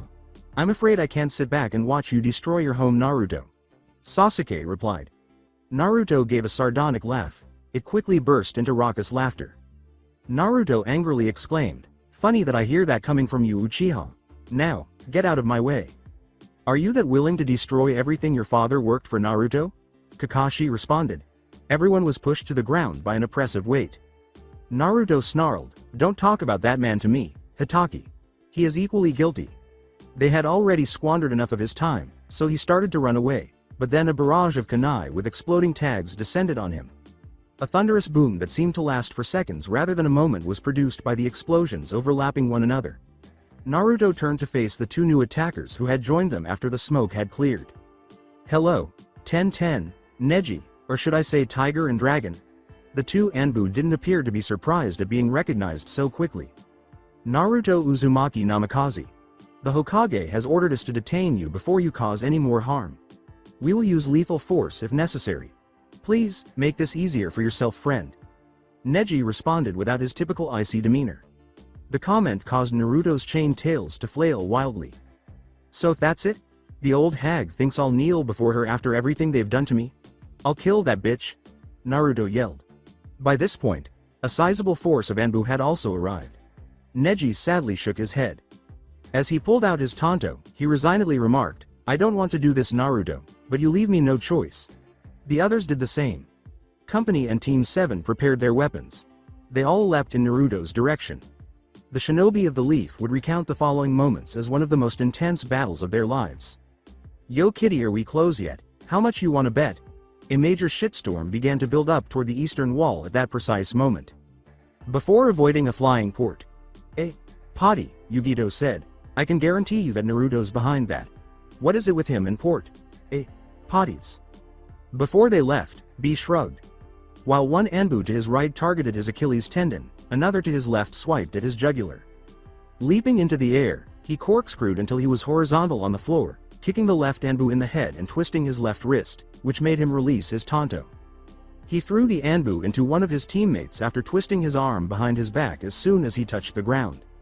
He kicked up the abandoned tanto, caught it in mid-arc, and used it to block a barrage of incoming kunai before throwing it at an Anbu, who was pinned to the wall by the clasp of his chest armor. With a katana poised to strike, another Anbu stepped forward. Naruto snapped the blade in half when he caught it mid-strike and clenched his fist. He grabbed the stunned Anbu by the head and slammed him into the ground, face down. After emerging from the ground, 2 Anbu were thrashed into a vending cart by 2 of Naruto's chained tails. A few more hurled a shuriken or hail that would have turned most Junin white. Even to the most acute Anbu eye, Naruto's right arm worked in a blur of sweeps as he drew null and easily deflected the incoming hail of steel. A few of the Anbu moved aside to make room for one of their own, who was flashing hand signals while holding a gourd of water. Suiten. Suiryuden no Jutsu. Naruto did not move to avoid the dragon's path as it leapt from the gourd and charged at him. He backhanded it just when it appeared to hit, and sent it off to the side into a group of 3 Anbu. Both Anbu flashed hand signals as they ran up to him, the first using the other's shoulder to climb above. Futon. Daitopa. Kaden. Gokakyu no Jutsu. The 2 erratic jutsus charged in the direction of the Jinchuriki. The battle scene was obscured by a massive dust cloud that was sent up by the ensuing explosion. After a few seconds of tense silence, 2 chain tails emerged from the dust, wrapped themselves around the 2 Anbu, slammed them into the ground, and then threw them away. Unharmed, Naruto strode out of the crater. His chain tails twitched and thrashed in frustration as he said, "The same thing won't work twice, you idiots." Neji, Tenten, and the other members of the Konoha 11 moved forward, just as the Anbu appeared poised to leap forward and launch a counterattack. To tell the other Anbu to stop, Neji raised a hand. The only sound to break the ensuing quiet was Naruto's tails tearing up the ground. Hinata moved forward with beseeching eyes. She pleaded, "North. Naruto, please, Saint, stop this." Naruto turned his head away, his hands shaking. He saw himself in her watery, lavender eyes for a brief moment. It was not to his liking. He was upset with everyone, including himself. Despite everything, he remained the monster. He was still the bad guy after everything those sick bastards had done to him and what that bitch had done to him. He was unable to tolerate it. Step aside. Hinata's eyes widened in surprise. With a step forward, she said, "Wah. What? Naruto." She felt a tiny prick at her throat before she could continue. She froze when she realized what it was, and the group behind her gasped in unison. The terrifying pointed blade tip barely parted Hinata's skin as one of Naruto's chakra chain tails drew a tiny prick of blood that slithered down her neck. The mask helped Naruto conceal the anger and turmoil he felt rising inside of him as he turned to face Hinata. He said icily, "Step aside, Hinata. I will not stop, not even for you." Everyone was taken aback by what happened next. Hinata looked directly into Naruto's eyes and said, defiantly, "No." "What?" Hinata stared at Naruto without flinching at the edge of his voice. "I said no." All of the chakra chain tails suddenly pointed their bladed ends dangerously close to her throat and head. Many of the various ninja were perplexed and terrified of what Naruto might do to the head of the Hyuga clan while in his current state. Naruto sounded out, "I said, step aside." Hinata refused to back down. "No, don't you dare try to defend them. I thought you would understand, Hinata. Do you know what the hell they did to me? Do you?" he screamed. It was impossible for Hinata to speak.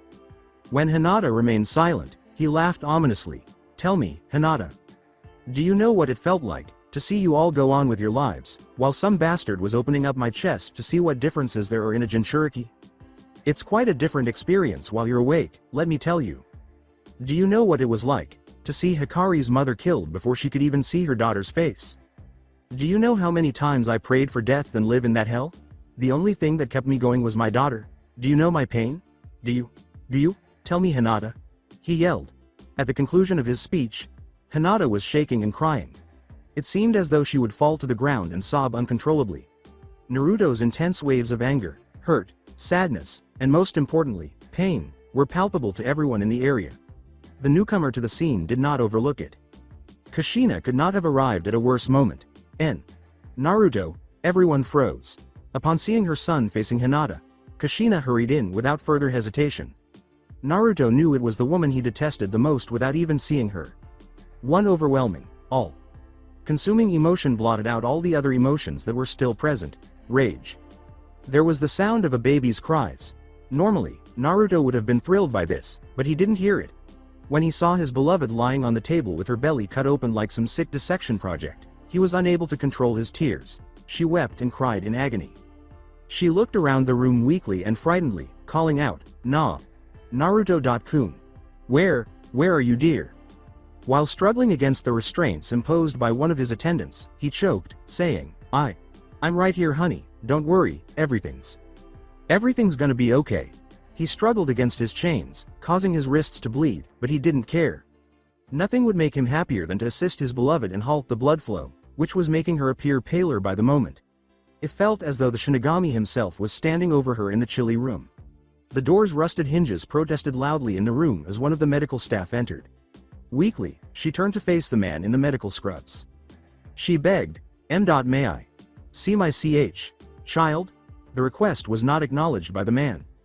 Subject 1344. B. You are no longer required. It was done.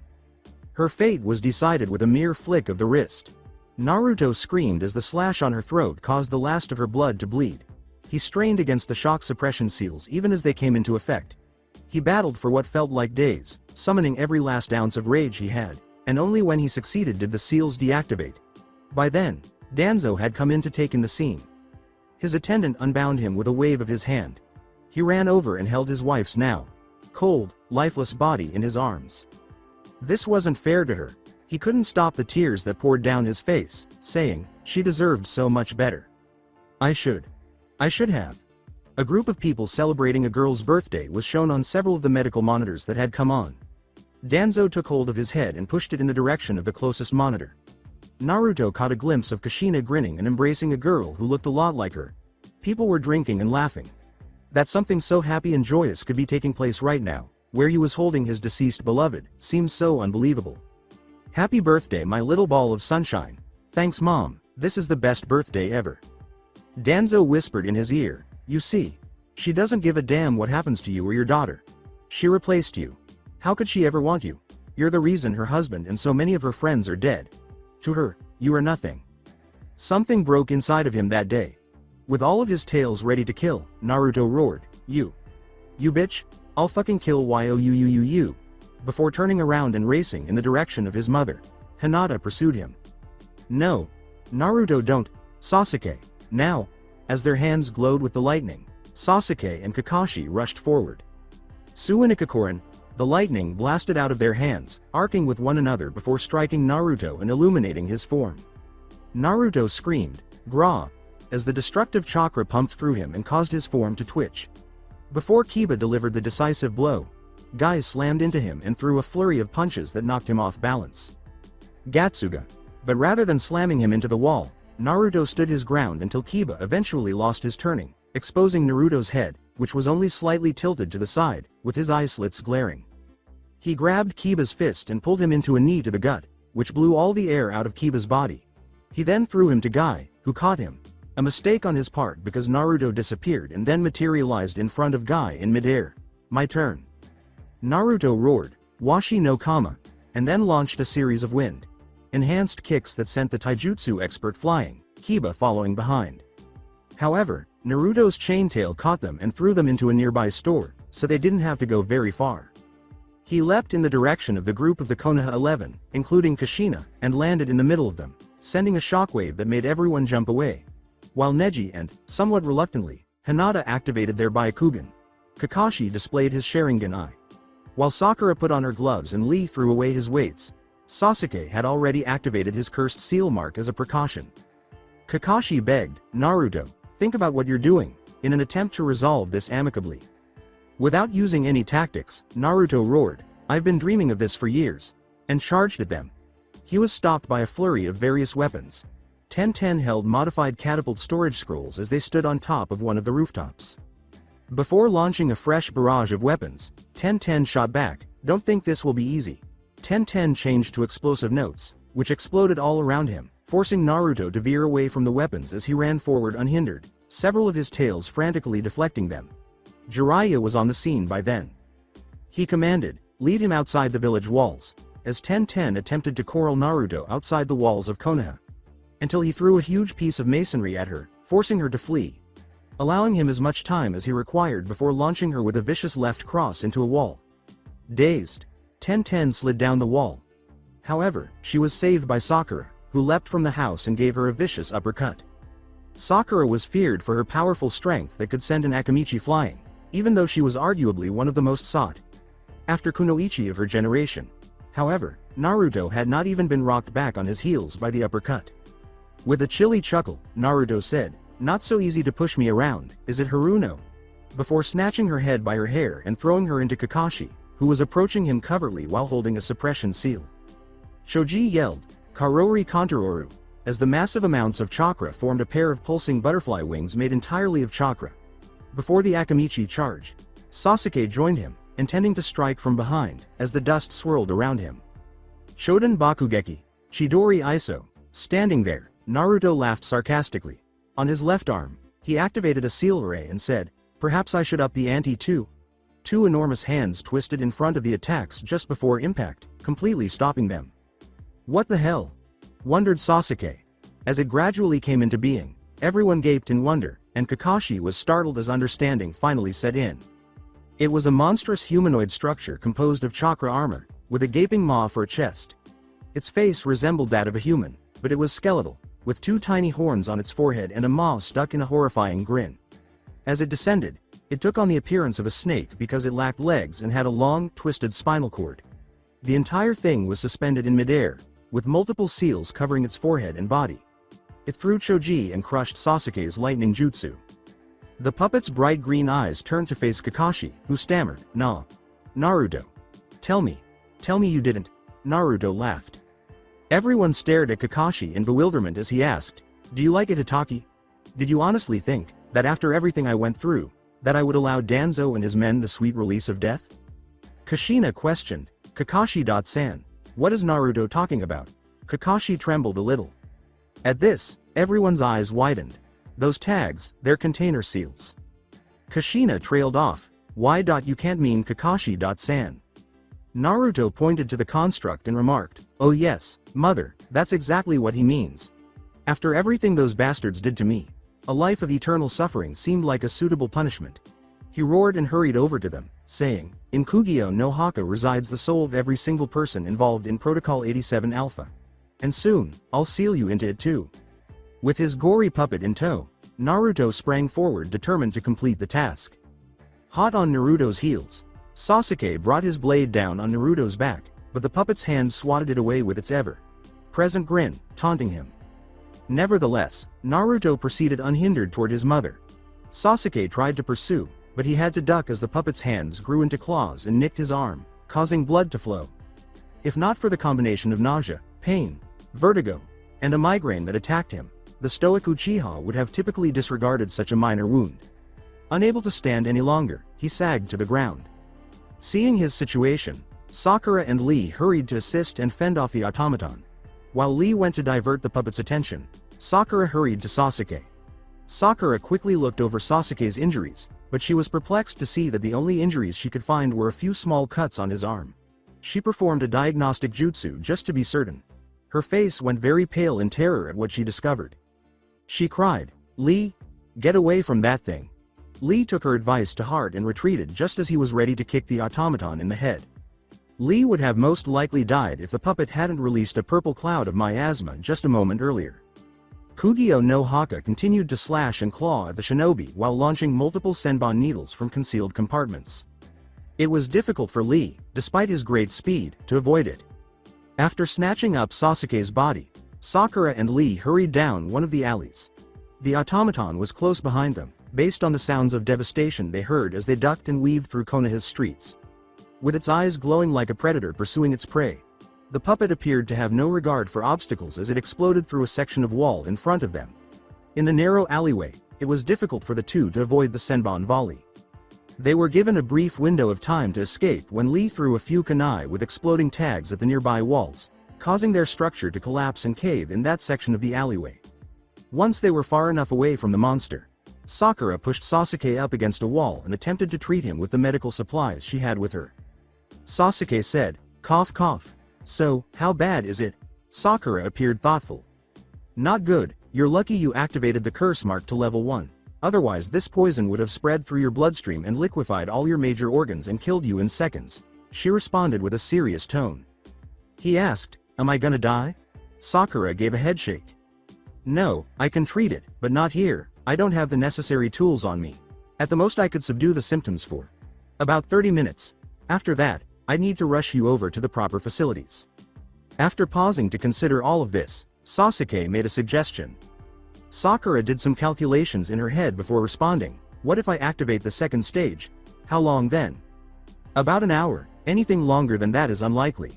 Kugyo no Haka appeared around the corner at that precise moment, its maw wide open in anticipation, the green flames that were its eyes whirling out of their sockets as though in rage. As his skin darkened and the whites of his eyes turned black, Sasuke said, "That'll have to do." The group of shinobi braced themselves for Naruto's attack, but they were taken aback when he abruptly vanished from view. The sudden display of speed he displayed caused everyone's hearts to freeze. Then, with his fist cocked back, he materialized in front of Kushina. Just in time, she managed to quickly put up a defense of chakra chains, but it was in vain because his fist broke the chains, slammed into her, and sent her flying a great distance. Fortunately for her, Jiraiya jumped to catch her before she splashed blood all over the forest floor. "Jiraiya, what have I done?" she inquired, her typically composed demeanor virtually melting in the face of her son's animosity. Slap. First Tsunade, now you. Where the hell did the bloody habanero that Minato fell in love with go? You were gone for his whole life. Of course he'd be pissed. So what? Would that stop the Kushina that I know? Jiraiya screamed. After laughing, Kushina shook her head. No, you're right, she would also do this. She shot back, knocking him to his knees with a blow to the gut. Wheeze. That a girl, Jiraiya exclaimed, then straightened up. Now, let's regroup with the rest of the team. Facing Naruto in this state head-on would be suicide. As it turned out, Naruto was right on them, carelessly cutting down the nearby trees. He yelled, "Die already!" and leapt to strike the ground with a terrifying blow that rivaled Tsunade's. The earth erupted violently upward in a fan shape, testing the Sannin and Junin's ability to avoid attacks. Nearly as large as little mountains were the earthen pillars. Jiraiya and Kushina stood atop two of the tallest earthen pillars, searching for Naruto as the tremors stopped. They were soon joined by Hinata, Neji, Guy, Kakashi, Asuma, Kurenai, and Iruka. Iruka said, "So, what's the plan?" Naruto leapt up to them and swung an earthen column the size of the Hokage monument at them, cutting off whoever was about to respond. Using just one hand? The group was left speechless by the incredible display of strength. Holy shit, we're fucked. Before being splattered to a pulp, the group was able to jump away. The collision turned the pillars they had momentarily stood on into pebbles, and a huge cloud of dust was released, covering a good portion of the now demolished forest. A boulder flew out of the dust cloud toward the group as they struggled to catch their breath.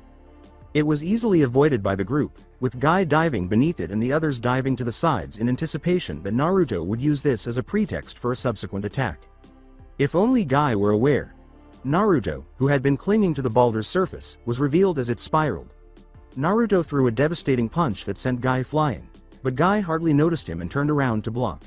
Several exploding tags placed on the boulder exploded shortly after he had leapt off it, forcing the other shinobi to move aside as they ducked under the shrapnel hail. Neji interrupted Naruto with a light fist blow as he was about to dash towards Kushina.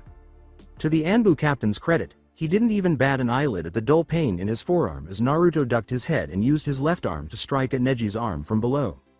He then proceeded to attack Naruto's larynx, before turning around and slamming Neji away with his chained tails and blocking Kakashi's kunai with null. Naruto inclined his head to the side.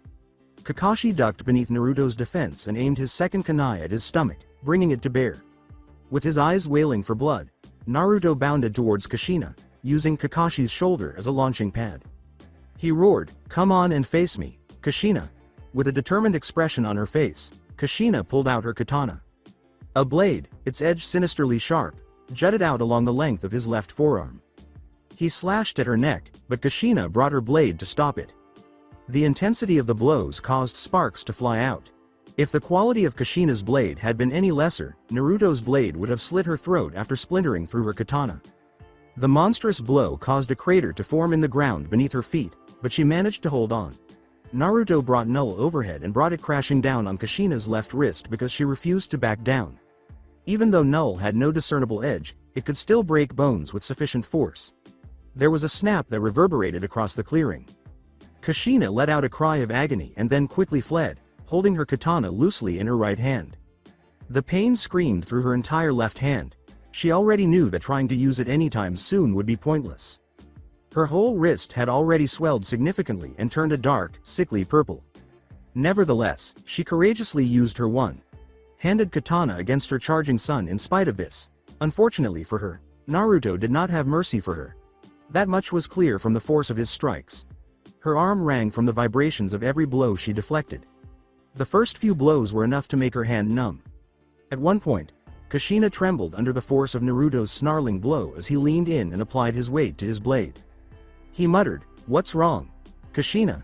She was pointing at her throat and head as his chain tails, which she had previously forgotten, snaked around her. One in particular feels sharp against her, like a caress, but nudging the skin over her jugular just enough to avoid piercing it. Her knees began to tremble and her eyes widened. No, this was not how it could end, not right now, not after barely relocating her son. She began crying uncontrollably. "Are you afraid, Kushina? Just a flick. That's all I need, and your life is over," he screamed.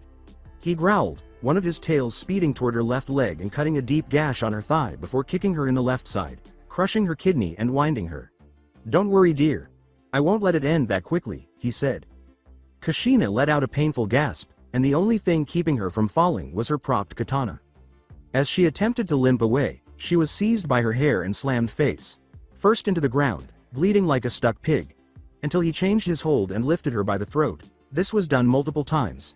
Her blood-stained, lovely face went pale with terror. Desperate to escape, she frantically attempted to claw away at the hand holding her. Her attempts caused his eyes to dance with laughter. He pointed his right hand like a spear tip and cocked it back. "Goodbye, mother," he growled, then stabbed her in the chest, right through her heart. She twitched until her eyes glazed over and her body went limp, blood streaming from the wound. He tore his arm off her chest and tossed her aside. He looked around, seeing Konoha burn in front of his eyes. Everything he desired was there. He swiftly turned around and used Null to block Kurenai's kunai strike. She had long assumed, based on her expression, that he was too engrossed in the genjutsu to notice. He laughed. Then he brought his left-bladed arm to bear. "Tisk tisk Kurinia-chan, don't you know it's rude to tease people?" he reprimanded. Kurenai dispelled the genjutsu by diving back before he could hit. The group was visible after the fires had subsided, and Tsunade, Tsuki, and Gamabunta were added. Based on their appearance, it appeared that they could all see what was happening in the genjutsu at the moment. He turned to face his sister, Tsuki, and gave her a nod. He clapped mockingly and praised, "Excellent use of the blood clone, Tsuki." Tsuki got things going. For how long had he?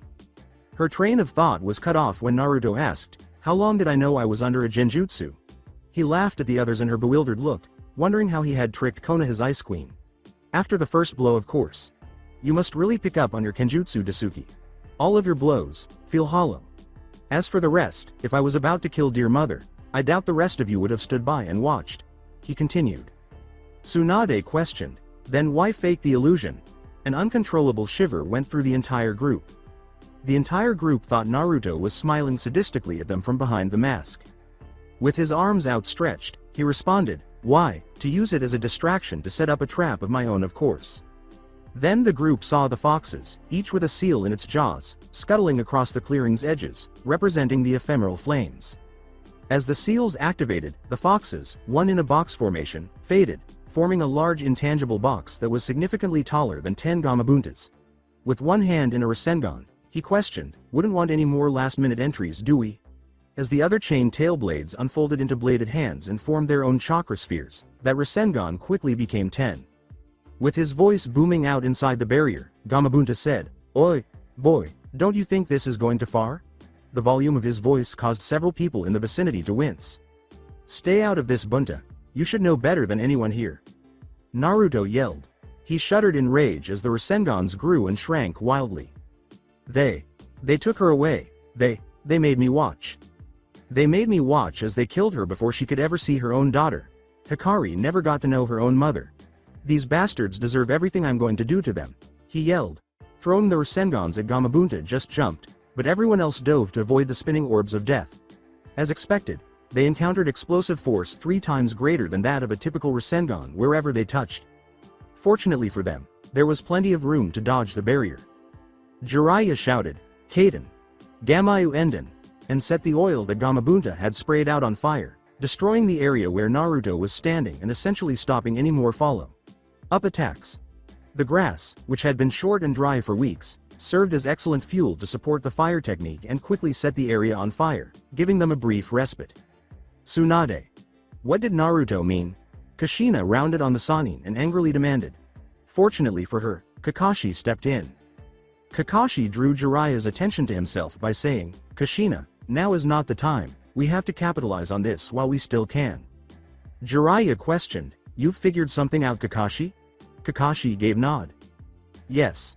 Ever since I've activated my Sharingan, Naruto has avoided using only jutsus, and has restricted himself to using only taijutsu, kenjutsu, and chakra manipulation, he replied.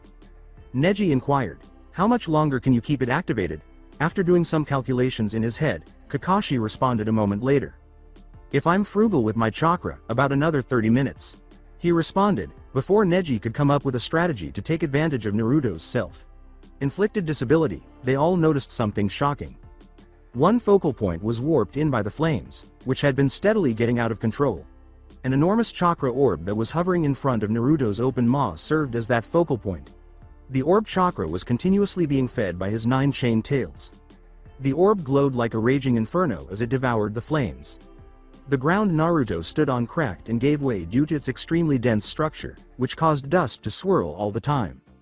The earth's cracks widened as its shape became more compressed, eventually reducing to the size of a fist. Eating it was not one of the things they had anticipated Naruto doing with such a large chakra. Kakashi asked no one in particular, why do I feel like something terrible is going to happen? Naruto scoffed at Kushina before roaring with a fiery chakra beam and an screaming roar. R.A. Kushina was unable to avoid the beam in time as it rushed towards him, blinding him. Jiraiya Kawamaride, A.N. I apologize if I spelled this incorrectly, with her at the last minute, before the Shinigami claimed here. The scene in front of them made everyone's hearts tighten, with each moment seeming to last for minutes. Tsunade was the only one who felt tears well up in her eyes without permission.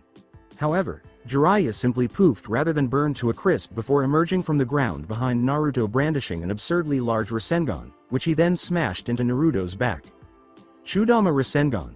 The force was explosive, and the gale it created made it difficult for the others to stay upright. Naruto didn't move much. It had to give some time, but Jiraiya tried his hardest to keep it rotating for as long as possible. Naruto had not even a skid mark on his back when the jutsu dispelled. Naruto growled as he turned slowly in his direction. With his 9 chain tails, each glowing with wind chakra, he roared, was that supposed to hurt? You shitty excuse for a godfather. Here. Let me show you how it's done. His 9 tails cut the air with crescent waves of wind chakra, which were more lethal than the sharpest bladed edge. Futon. Kyofu no Kokonotsu no Kama. I exclaimed. Before Fukasaku warned him of his danger, Jiraiya ran off, believing he was safe. You idiot. Behind you. Jiraiya was scolded by the elderly toad, who rapped her on the head. Jiraiya screamed, ow. What's the, oh shit, as he watched the wind blades curve and arc in his direction and that of the others. They were relentless, but everyone jumped into action, diving and ducking the blades. It was most difficult to avoid Gamabunta. When Kushina had had enough, she slashed 1 in 2 with her katana in an overhead motion. It appeared to work for a brief moment before the halves burst into a shower of needles, setting off the other halves in a series of overlapping explosions. Gamabunta and the rest of the group lay wounded on the ground when the chaos subsided.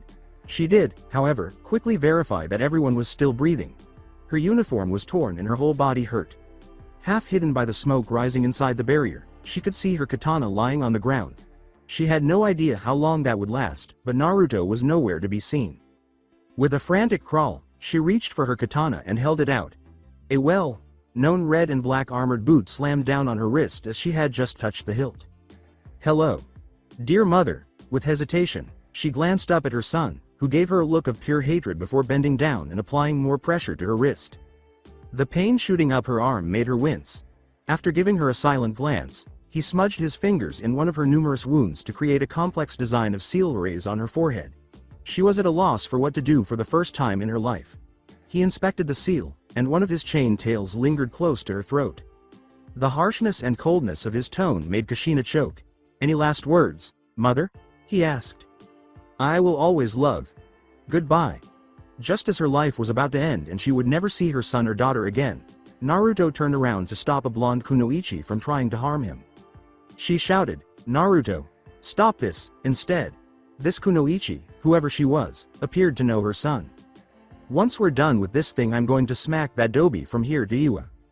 Sasuke screamed. Dealing with the automaton was turning out to be very challenging. It was not composed of hardened wood like Konkuro's puppets, and its surface was incredibly resilient. As a result, the extensive collection of fire jutsus was essentially pointless.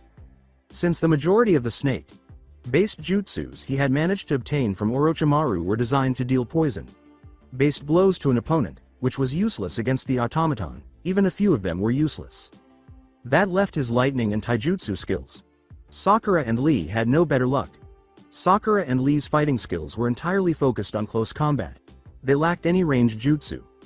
Lee had very few shurikens and ninja wire, hardly any exploding tags to speak of, and he didn't even carry kunai. Despite having more equipment than Lee, Sakura could only carry medical supplies.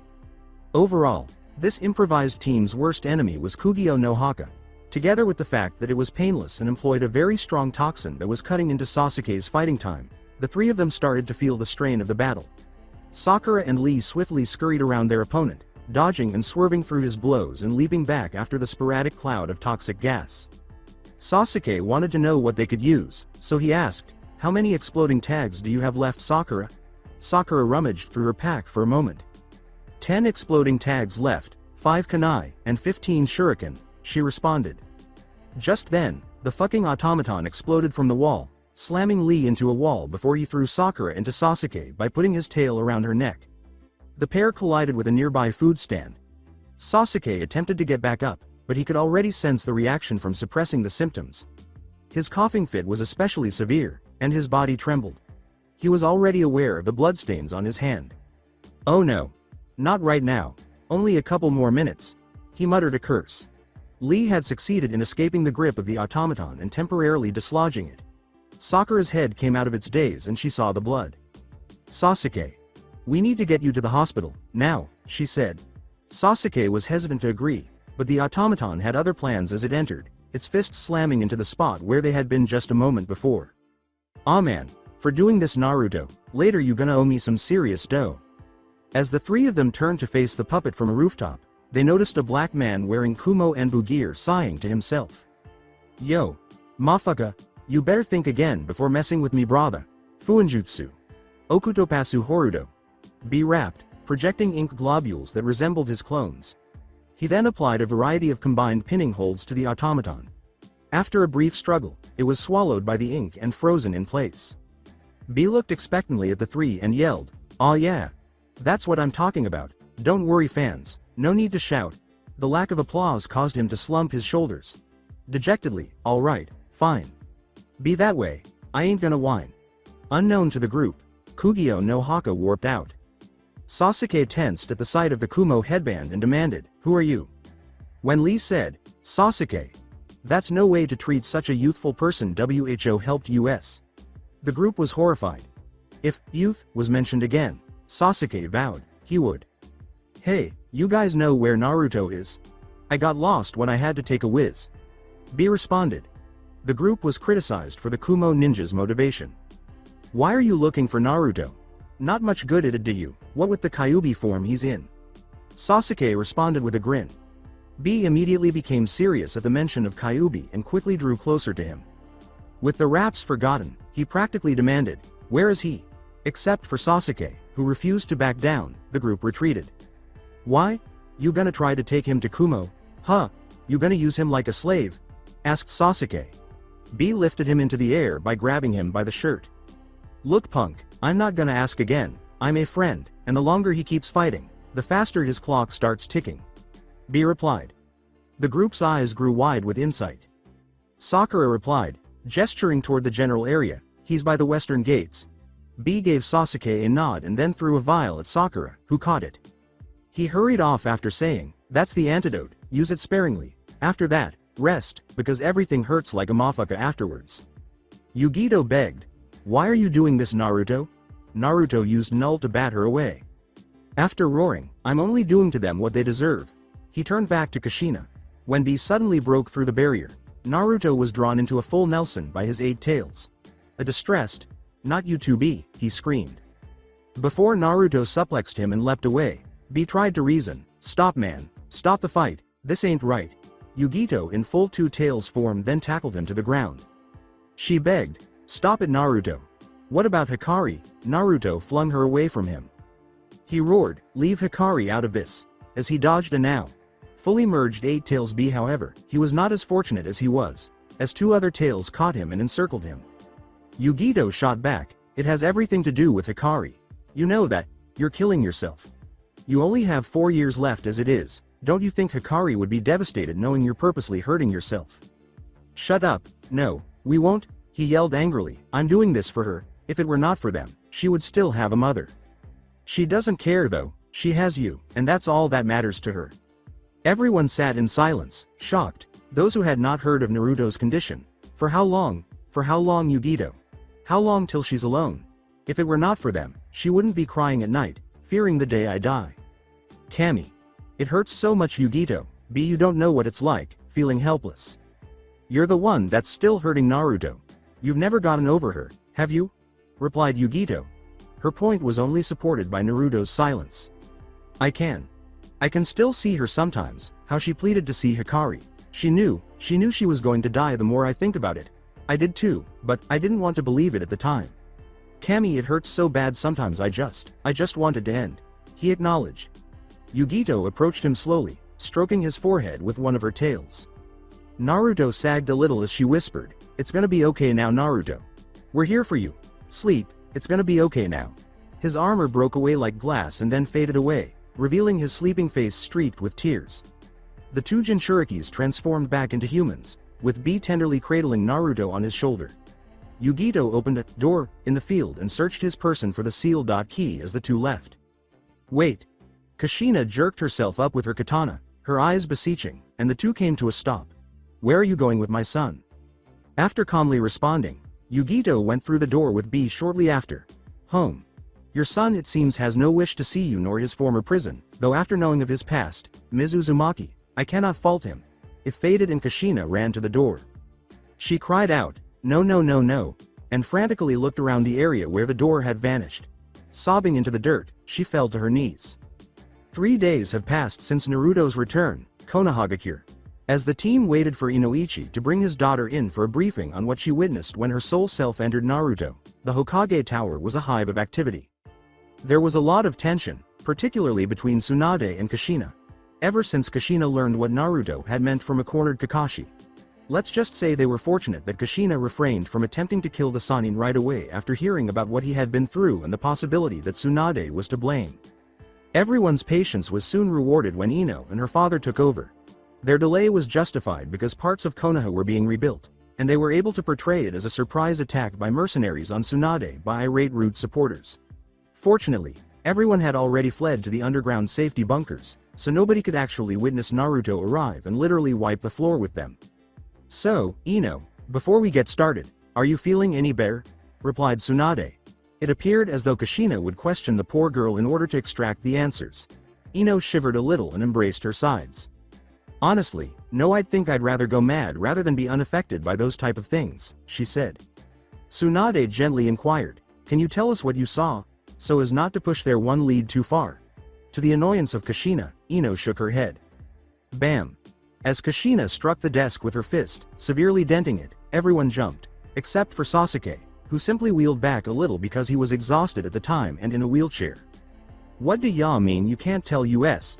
You are the only lead we have to knowing about what happened to my son, and you're telling me you don't know? Kushina yelled. In front of his daughter, Inoichi stood. Kushina. That's enough. She's still heavily traumatized from the events. Kushina only gave in when Kakashi placed a lightly clenched hand on her shoulder and told her to be patient, even though he was also feeling anxious. With a sigh, she took a seat again. Is there any way you can share the events, Ino? If not verbally? Replied Tsunade. After giving it some thought, Ino nodded her head. Everyone nodded in agreement when she said, I could share the events through a group mental link, if that would be okay. On Tsunade's desk, Ino stepped forward and began sketching a makeshift relay seal. Everyone, put your hand on each orbiting kanji word for link, then I'll be able to share the events. It's a progression that lasts about 3 minutes real time, but it may seem longer. Once it starts, you can't break away, no matter what you see. Okay. Everyone nodded and put their hands on the relay points in turn. A perimeter was secured around the office by Anbu guards. Unwillingly, Ino placed her hand in the center of the seal. Let's begin. Before being swept up into the tide, Kushina could feel it, like a storm rushing through her collective thoughts. He could still feel the blood leaking out of his, turning the surrounding water into a crimson bath. Pain was all pervading. Every time he gasped for air, he experienced pain. He was unable to. In his mind, there was only one universal thought. Why? She took a deep breath. The hole in her chest and the loss of her left arm were palpable to her. She could tell that the others were as terrified as she was of what lay ahead. The rush returned, but this time it came randomly, like rough waves, rather than in a rushing stream. Even though they were hideous, he felt sorry for them. They had a disorganized, mixed up anatomy. Before a voice over the speakers announced that the cages were opening, they screamed and begged to be released. They rushed at me while the lights were blindingly white. Subject of the snake. Today, we offer you freedom. All we ask of you is to defeat this man, take his life, and you shall be granted your freedom, they said. They sang and wept. They would be set free. They yelled at me to simply pass away. I made an effort to reason with them. I made an effort. They refused to pay attention. I would tell myself that what came next was essential. Tears were streaming down her cheeks. How could she have allowed her son to experience this? The next one arrived before she had time to brace herself. It didn't help to scream. The surgeon appeared to smile sickly with satisfaction. He halted as a result. He tightened his jaw. It simply presented a challenge to the surgeon. Soon, he would be unable to scream anymore. She would have immediately fallen to the ground if it weren't for the jutsu's binding effect. She was unable to prepare herself for what came next. She's moved on, boy. She replaced you. She doesn't give a shit what happens to you anymore.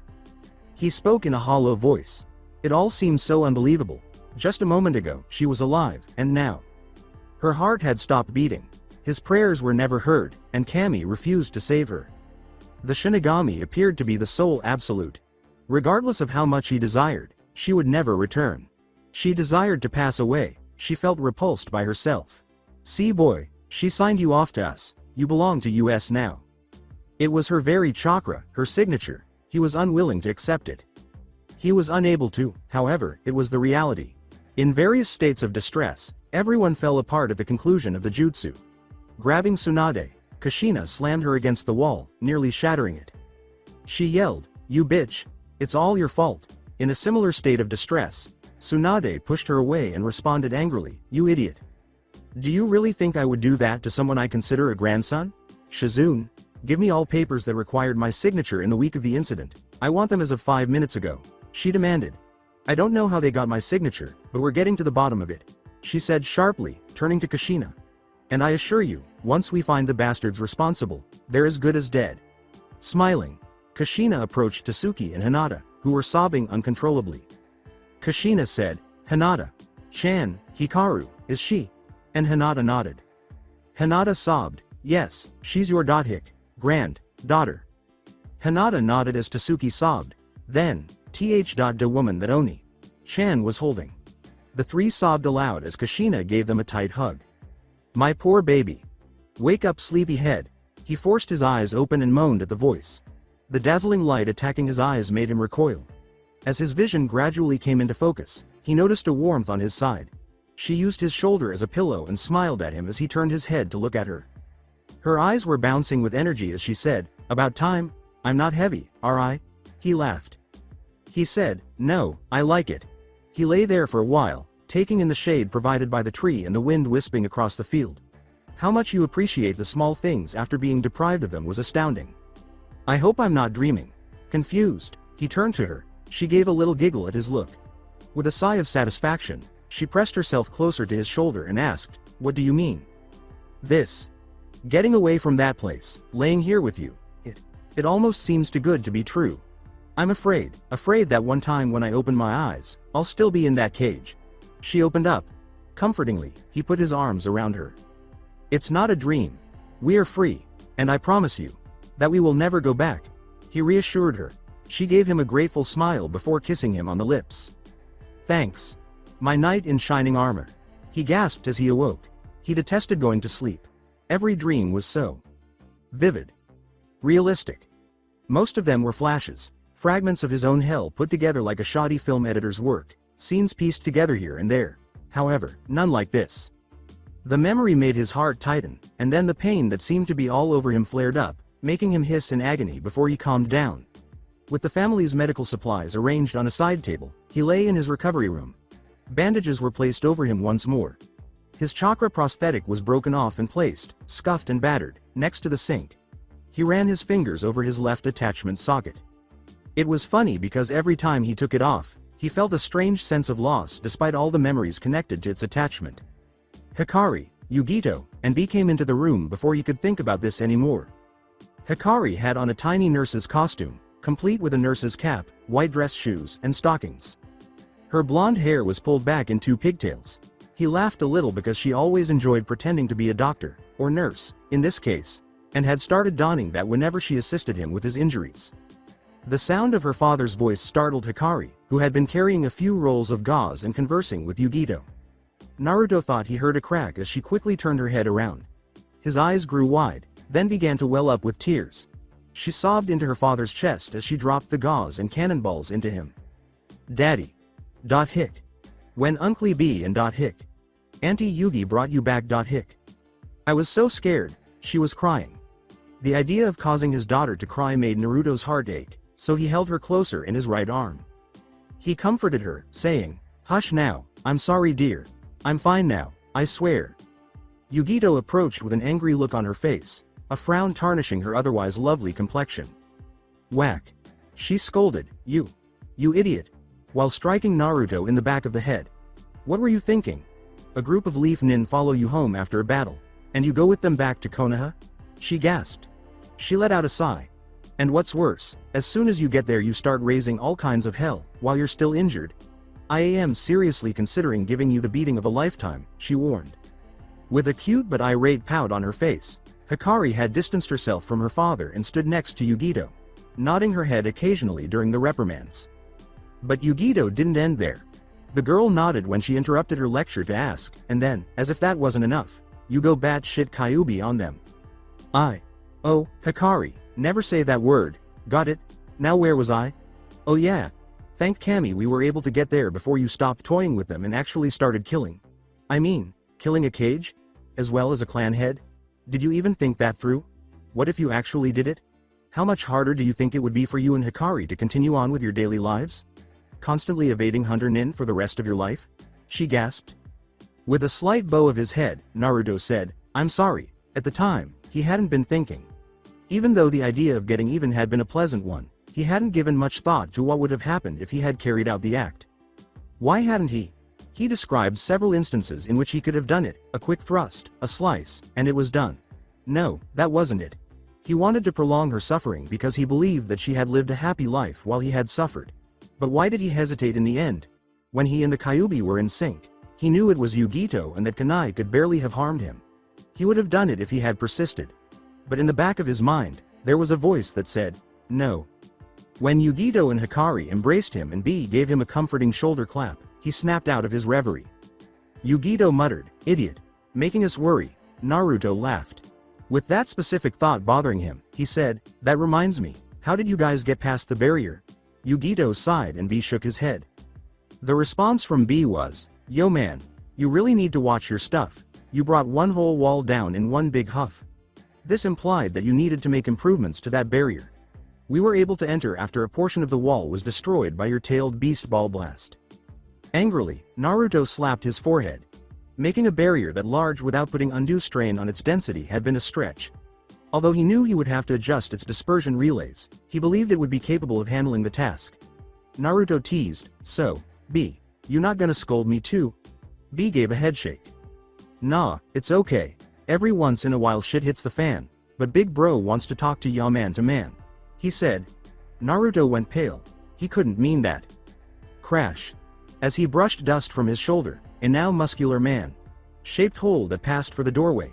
He grumbled, "You really need to make these doors wider." Naruto let out a moan into his palm. Half frustrated, half irritated, he asked, "Anything else I should fix while I'm at it?" This is how his visits always ended. Just the patio chair, and the couch, and the dining room table. The sink, the countertop, the front door, and the, "All right, I understand." He sighed and threw his arm in the air, making sure the other arm remained detached on the table, saying, "All right, so what would you like to talk about, eh? Unless you came only to break things so I could fix them?" he inquired, and his expression changed to one of seriousness. "Wait, that's just his typical expression. Why is it that your mother keeps asking me or threatening me to reveal any information about my relationship with you or where you are?" He practically demanded, causing Yugito, and Naruto to perspire and laugh uneasily. "Well, you see, I went to Konoha to settle a personal grudge and kind of lost control, so Yugito and helped me out. I apologize," he admitted, scratching the back of his head, but it remained silent for several minutes, which made the three Jinchurikis even more anxious. A snorted, moved closer to the bed, and gave Naruto a hug, which startled him a little, before he heard what he had to say next. Suplex forgiveness. By using his right hand to brace himself and arching his body in a double arch like his, Naruto managed to avoid having his head driven into the floor. After a few minutes, it released his grip and straightened up again. "You are an idiot. Are you attempting to murder me?" Naruto shouted. "Oh, honey, never say that word." After he had somewhat recovered, he gave Hikari a lecture. "HMPH, you don't have to be so angry, after all, you're still alive." Very rarely, Shizune and Kakashi had similar, albeit slightly smaller, piles of papers set up on desks next to her, and they had worked around the clock, well into the morning, without breaks, except for the occasional bathroom break or when Shizune or Tsunade were needed at the hospital. Tsunade looked tired, but diligently, through the stack of papers on her desk. She had put aside all other village matters to deal with this predicament, and she would get to the bottom of this, even if it meant her life. Tsunade smiled at the memory of how all the Anbu were among the least badly injured in the entire fight, with Kushina and Tsunade herself taking the cake. Naruto drew a lot of mixed opinions from her task force because of this, with some believing the boy was looking down on them and others believing the boy had no intention of collateral deaths. Overall, the situation was completely amusing, but her smile quickly faded after her 1709th paper and still no lead on who was responsible for the entire incident. "Oh no. There is no hope. We haven't gotten any closer to identifying the criminal." After traveling with Tsunade for the better part of her life, Shizune had come to understand the Sannin even better than herself, and despite her calm and patience associated with her duties, when it came to things like this she easily became frustrated at herself. Tsunade huffed in frustration, tossing multiple stacks of papers into the air. Shizune put the papers back down on her desk and gave her a comforting shoulder pat, while Kakashi shared his thoughts. "Tsunade. Sama, we can't give up just yet." Kakashi, who had barely taken a break during the search and appeared more haggard than the other two, said, "We can't let whoever did those things to Naruto walk away unscathed. His otherwise gravity defying hair was flopping slightly over his forehead, as if mirroring his exhaustion, and he had an already noticeable bag under his visible eye. Shizune nodded in assurance. "I know. It's just, we've combed through almost every document in the Hokage archives, and yet we still haven't found any clues on how those bastards got my signature," Tsunade said, glancing at the two before her expression became more melancholy. Even now, Jiraiya is snooping through old root hideouts looking for evidence that Naruto was held there, while Shikamaru's team is going through what's left of Danzo's old estate. She sighed, tossing aside the paper she had just finished. They haven't yet reported any results, though. In an attempt to conceal the tears that had begun to form in her eyes, she angrily pinched the bridge of her nose.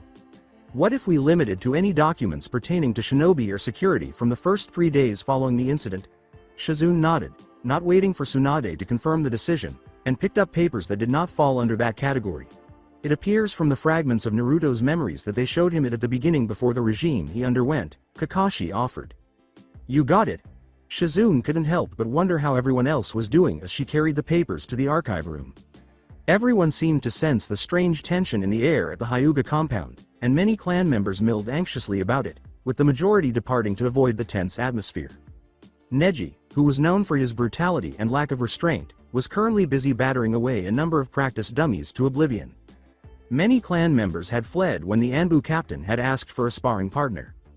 Today was much worse. The poor dummies were decimated, and keep in mind that these things were goddamn near impossible to break. Guy would have a challenge breaking one of these. As Neji delivered a devastating blow that reduced the last standing dummy to splinters, he took a break and wandered to a side table to get a drink. His arms felt like lead, his throat and chest burned, and he was restless, feeling as though he would be wasting time if he sat idle. Only now, after looking around, did he realize how empty the gym was. He then proceeded to the storage room and got another training dummy. "Hotshot, can't you rest?" The only sound he heard for a while was the continuous thumps of his fists hitting the chakra enhanced wood doll. It was like a crescendo, constantly gaining momentum until he was a blur, the sounds of the impacts overlapping each other. He only stopped when he had to rest to catch his second wind.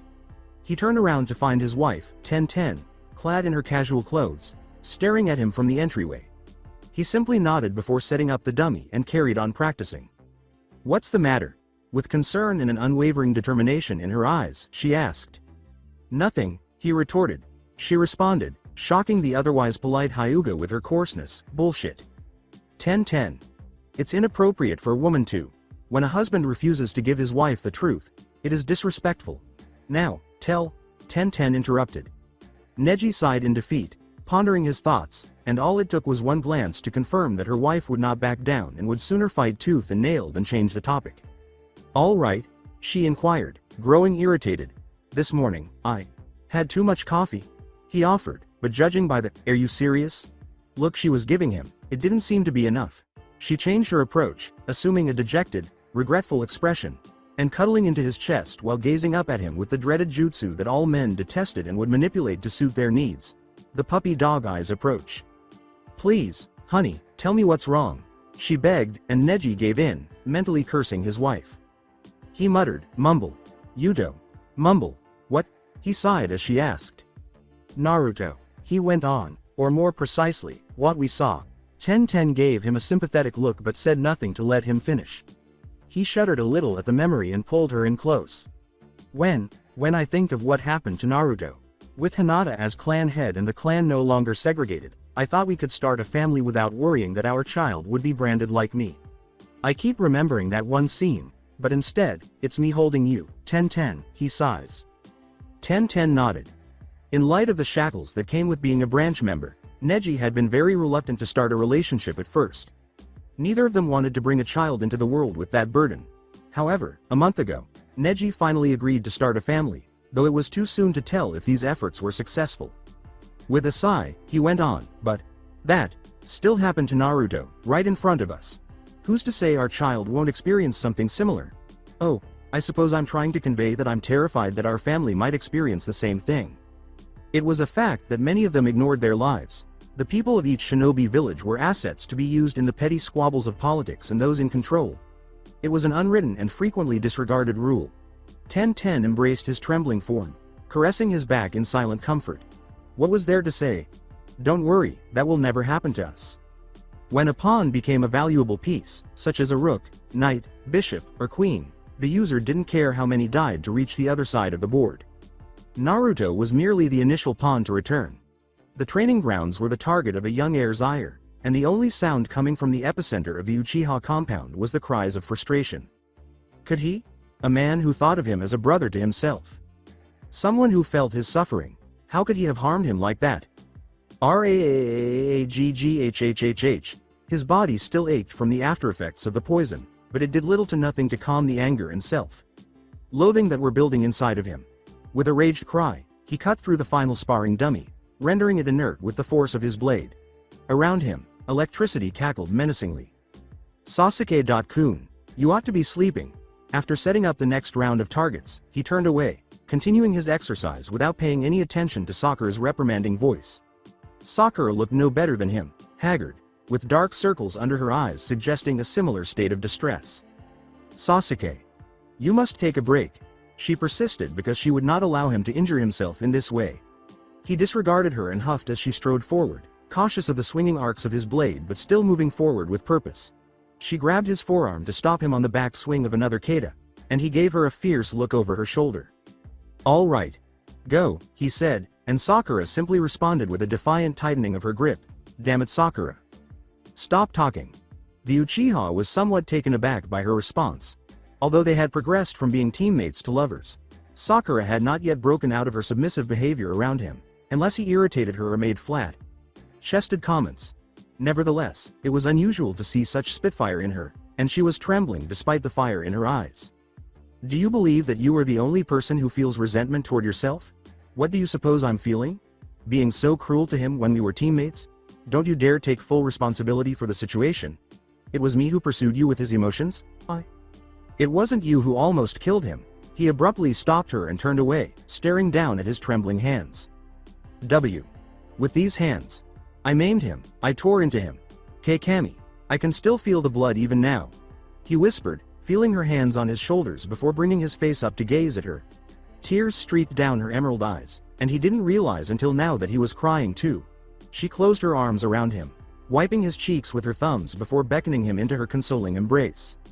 For a long time, they stood in that position, wishing they could have changed things in the past. Kurenai Sarutobi, an. Just so you know, Asuma hasn't died either, because the Akatsuki acted out later. He married Kurenai and had a son, who was 3 years old. Put her son to bed before heading to the kitchen to make drinks for herself and her visitor. M's Hyuga.san. What would you like to drink? Over her shoulder, she inquired, and Hinata's already uneasy expression turned redder. Kurenai.san. It's not necessary for you to call me that. Only Hinata. She responded angrily. In addition to his strength of character, Kurinia had inherited the blonde Jinchuriki's disrespect for social standing when speaking to friends or family. Kurinia laughed at the actions of her former pupil. I apologize, Hinata. Chan. It just seemed fitting. What would you like to drink, then? The mistress of Genjutsu answered. Oh, green tea please. Before putting the kettle on to boil, the mother simply nodded in agreement. Observing that a number of dishes were still unwashed, she reprimanded Asuma for his indolence in her mind before beginning to clean them. For a while, there was silence, which Kurenai loved because it gave her time to relax and think things through. It was funny because a few years ago, she had never thought of herself as a housewife, but she adapted to it quite easily, according to Anko, because she was always a busybody when it came to cleaning or keeping things tidy. She washed her hands clean of dishwater and picked up the now whistling kettle from the stove, then poured a cup of green tea for Hinata and one for herself while she was at it. She then sat down and clasped the cup in her hands, both to take solace in the warmth of the beverage and to wait for Hinata to start. She had come to see Kurenai as a mother, and she was her daughter, and who could blame her? Her real mother had died soon after giving birth to her sister, and her father had remained emotionally distant ever since. Kurenai.san. What should I do? She asked hesitantly. Kurenai's eyes widened. This was new. Hinata rarely stuttered anymore, unless she was in severe emotional distress. But nowadays, the only time that happened was on the anniversary of Naruto's death, which the Konoha now knew. Isn't this about Naruto? Kurenai said more than was asked, and Hinata nodded while her cup, holding hands, trembled just a little bit. She answered, he's changed so much, Kurenai.san. Well, of course, everyone changes with the passage of time, it's called growing up. No. I mean, it's like, I do. I don't even recognize Naruto.kun anymore, Kurenai.san. Said Hinata, shaking her head. She answered. Hinata, what did you expect? She pushed. With her mind racing, Hinata glanced down at her misplaced cup. I'm not sure. But nothing like this. Naruto was so brave and full of hope. I recall that every time I gazed into his blue eyes, it was like staring into a roaring flame that would not go out. Hinata remembered, her strength growing from the happy memory. Now, at this question, Hinata appeared to lose some of her confidence. They're empty now. It's frightening to see this mass of pain and rage in his eyes every time I look into them. She started a little when Kurenai placed her hand over hers, and she took a deep breath. She hated what she was going to say to her pseudo-daughter, but it was for her good. Even when he smiles at me, it feels as if it's forced, she said, dejectedly. Tell me, Hinata. Do you still have feelings for the Naruto you once knew? Hinata's eyes darted around as she considered it, then timidly responded, looking like a deer caught in headlights, her eyes wide and flushed profusely at her sensei's solemn expression. She replied, gazing intently at the table, yes. Hinata jerked her head up in shock at Kurenai and said, then give up. Wah. D.dou. She answered. This Naruto is not the one you remember, as you stated yourself. Why chase after an unattainable shell? She said, hating the emotionless tone in her voice. Kurenai stood up from her chair and strode over to Hinata, kneeling in front of her and cupping her face as Hinata stammered, "Bu." But, tears welling up in her eyes and twisting Kurenai's heart. Hinata nodded and sniffed. If you try to pursue Naruto with this mindset, you'll only be hurt in the end. Kurenai said, Hinata, I'm not saying this to be cruel, I'm saying it because you need to hear it. You must accept the fact that you fell in love with Naruto 7 years ago, All right. That Naruto that you fell in love with is no more, Hinata said, nodding, her tears still streaming but somewhat contained. Referring to the memory transfer, she went on, we know that, firsthand from that day. She shuddered at the faint memory and saw with guilt that it caused the girl to cry even more. Now you need to decide, dear. Will you try to start over with this opportunity Kami has given us before time runs out, or will you remain mired in the memories of an unsuccessful love? With determination taking over, Hinata wiped her swollen eyes. She said, I want to start over. Kurenai grinned, then the smile turned into a sly grin. She teased, plus, it helps that he turned into quite the handsome man over the years. Hinata's redness was so intense that she resembled a tomato. Kurenai-san, Ino. Chan first, then you? Dismayed, she said. Kurenai laughed and slid her cup into the sink. What? I'm just stating a fact. Hinata gazed thoughtfully at her left hand as Kurenai busied herself cleaning, opening her chakra slightly to show the hurriedly drawn array of seals he had placed on her hand. A key, he had informed her. Shall I tell them? Where are you, Mom? Oh, you're there, Mom. What are you doing? Tasuki inquired as she entered her mother's room and saw her mother packing a number of bags.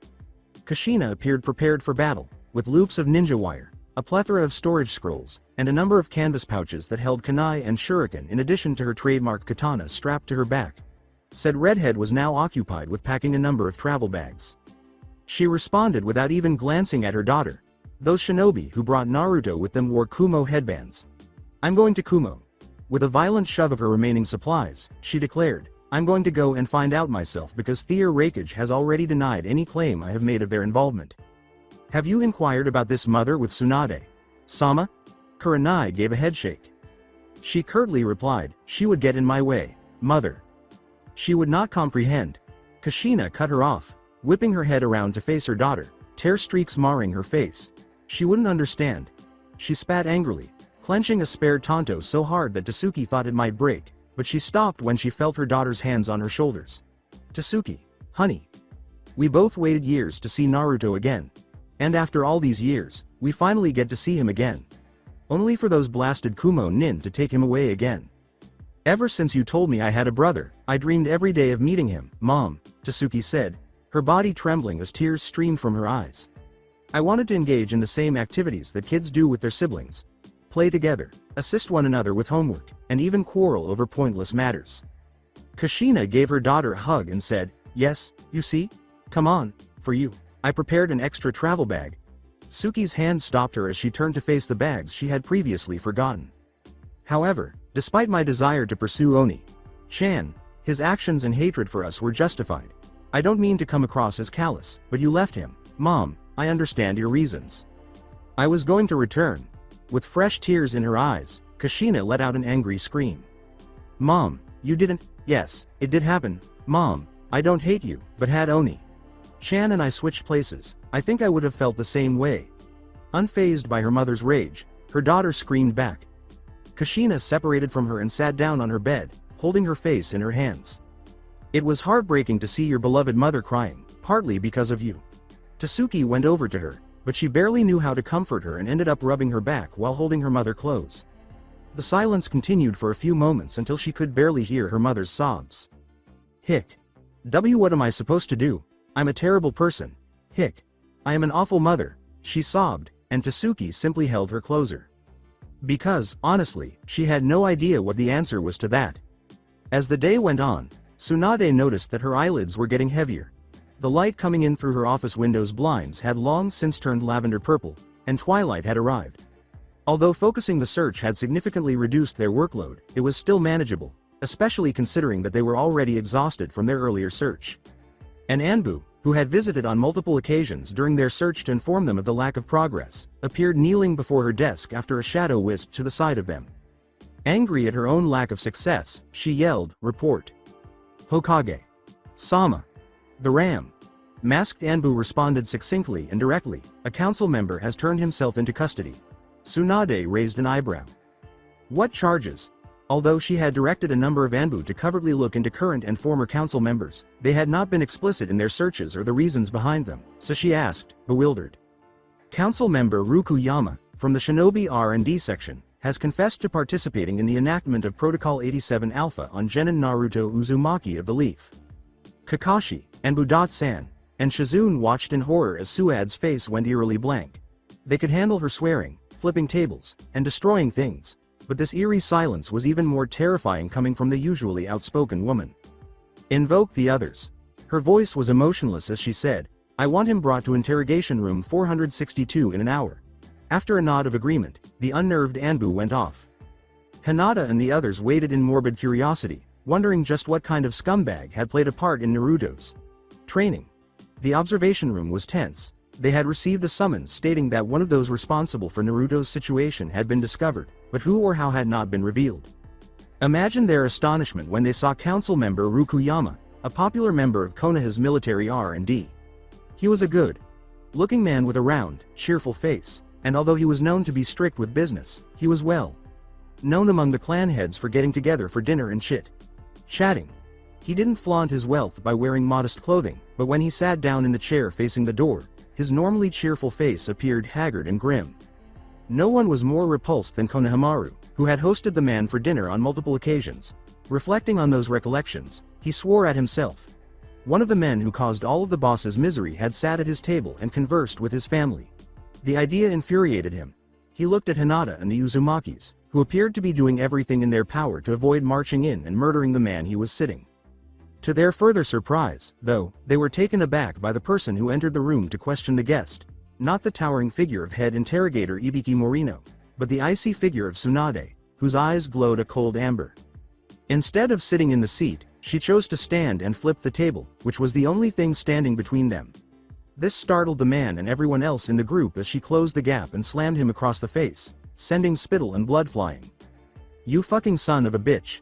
She hissed, her voice muffled by the room's audio receptors and sounded raspy over the observation room speakers. Yama didn't try to look away, neither alarmed nor enraged by the vicious sucker punch he had received. He spluttered, gasped, and clawed at her arm to release him. Only when his face turned an unhealthy pallor did she unceremoniously drop him onto the cold floor. This only made her even more angry. She grabbed him by the throat and pulled him off his seat and into the air. Why? She ground out through clenched teeth. Why? Why to this? You, of all people, who were Sarutobi's biggest fan? She inquired. I'm not going to make up excuses for what I and my colleagues did, but just know that what we did had only the best intentions in mind for Konoha. Councilman Yama said, looking down with that haunting regret on his face, answering so softly that they thought they had imagined it. As she ground her teeth and attempted to control her mounting rage, Tsunade threw him to the ground with her left fist, saying, Don't you try to pull that greater good shit on me. At that time, there was no worldwide threat to the land of fire, and there was no war. She roared right back at him. We worked to change him for the better. Iwa, Kiri, Suna, Kumo. What is common to all of those villages? A terrified amount of power and reputation had been gotten by Jinchuriki. Moreover, what about our own? Known for his idiocy, a ninja before the other nations started to develop ideas, we had to make a point. A demonstration of our strength.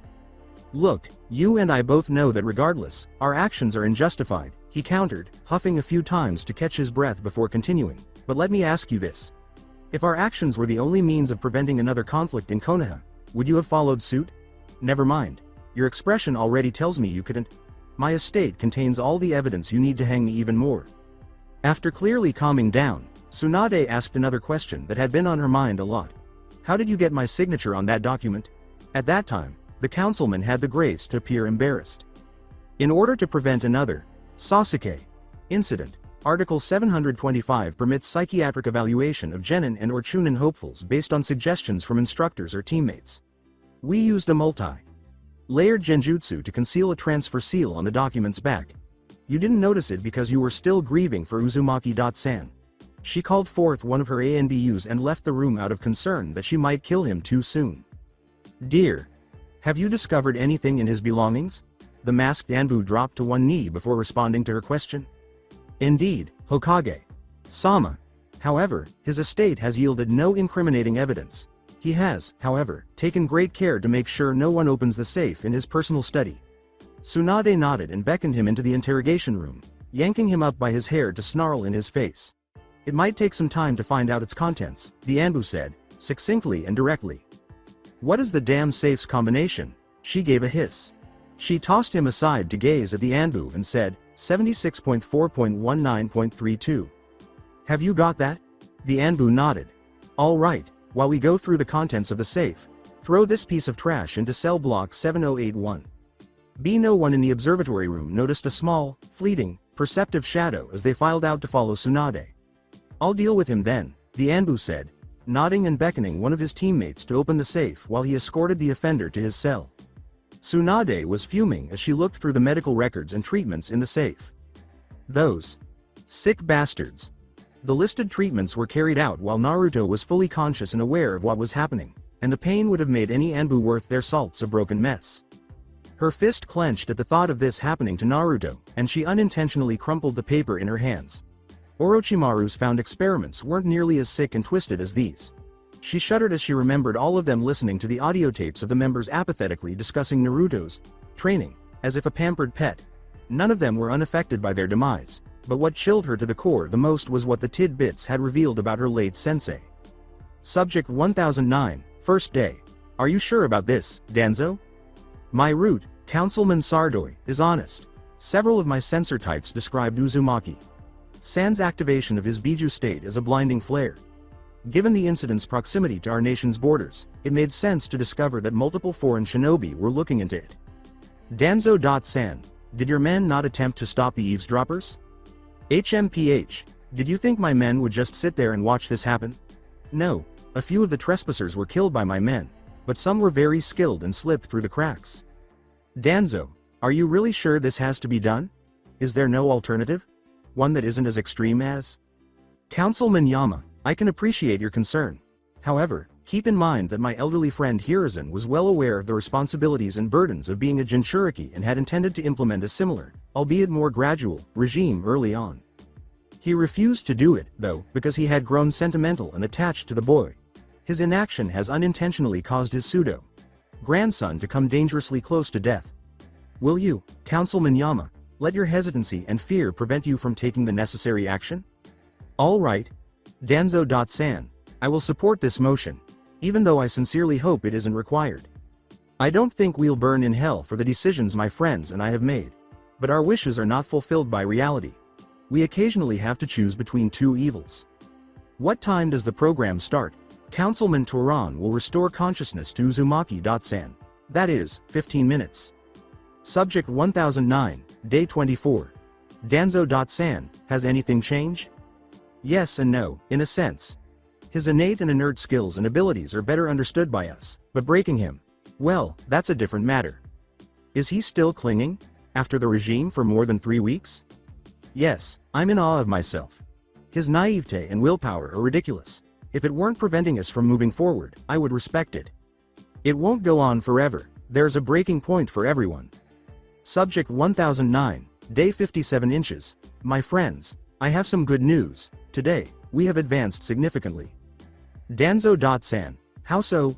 Orochimaru's notes on bloodline infusion have been found in fragments by a number of my root agents. They might help our cause, and I've already dispatched a team to look into potential applications of this process within the regime.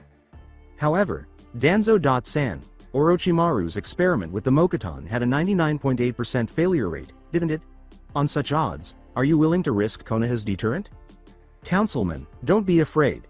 Even though Orochimaru was gifted, my team is already working to address a number of issues with his process. I think Naruto.san will make it through the process because of that, his mother's regenerative abilities, and the restorative abilities of the Biju. I have complete faith in his willpower. But, Danzo.san, won't he see it as a means to an end? Do not worry, I will ensure that the procedure will be a success. Subject 1009, Day 78 inches, Danzo.san. Yes, Councilman Yama, do you ever feel that we made a mistake? Subject 1009, Day 81 inches, Danzo.san, we have heard of an unsettling development. Councilman Laran, what could that be? We have heard that amongst Orochimaru's detained experiments, there is one that the subject has formed a bond with. This bond may conflict with our purposes for the boy. Are you talking about Subject 1344? B. Allow me to observe. Shuffle of paper.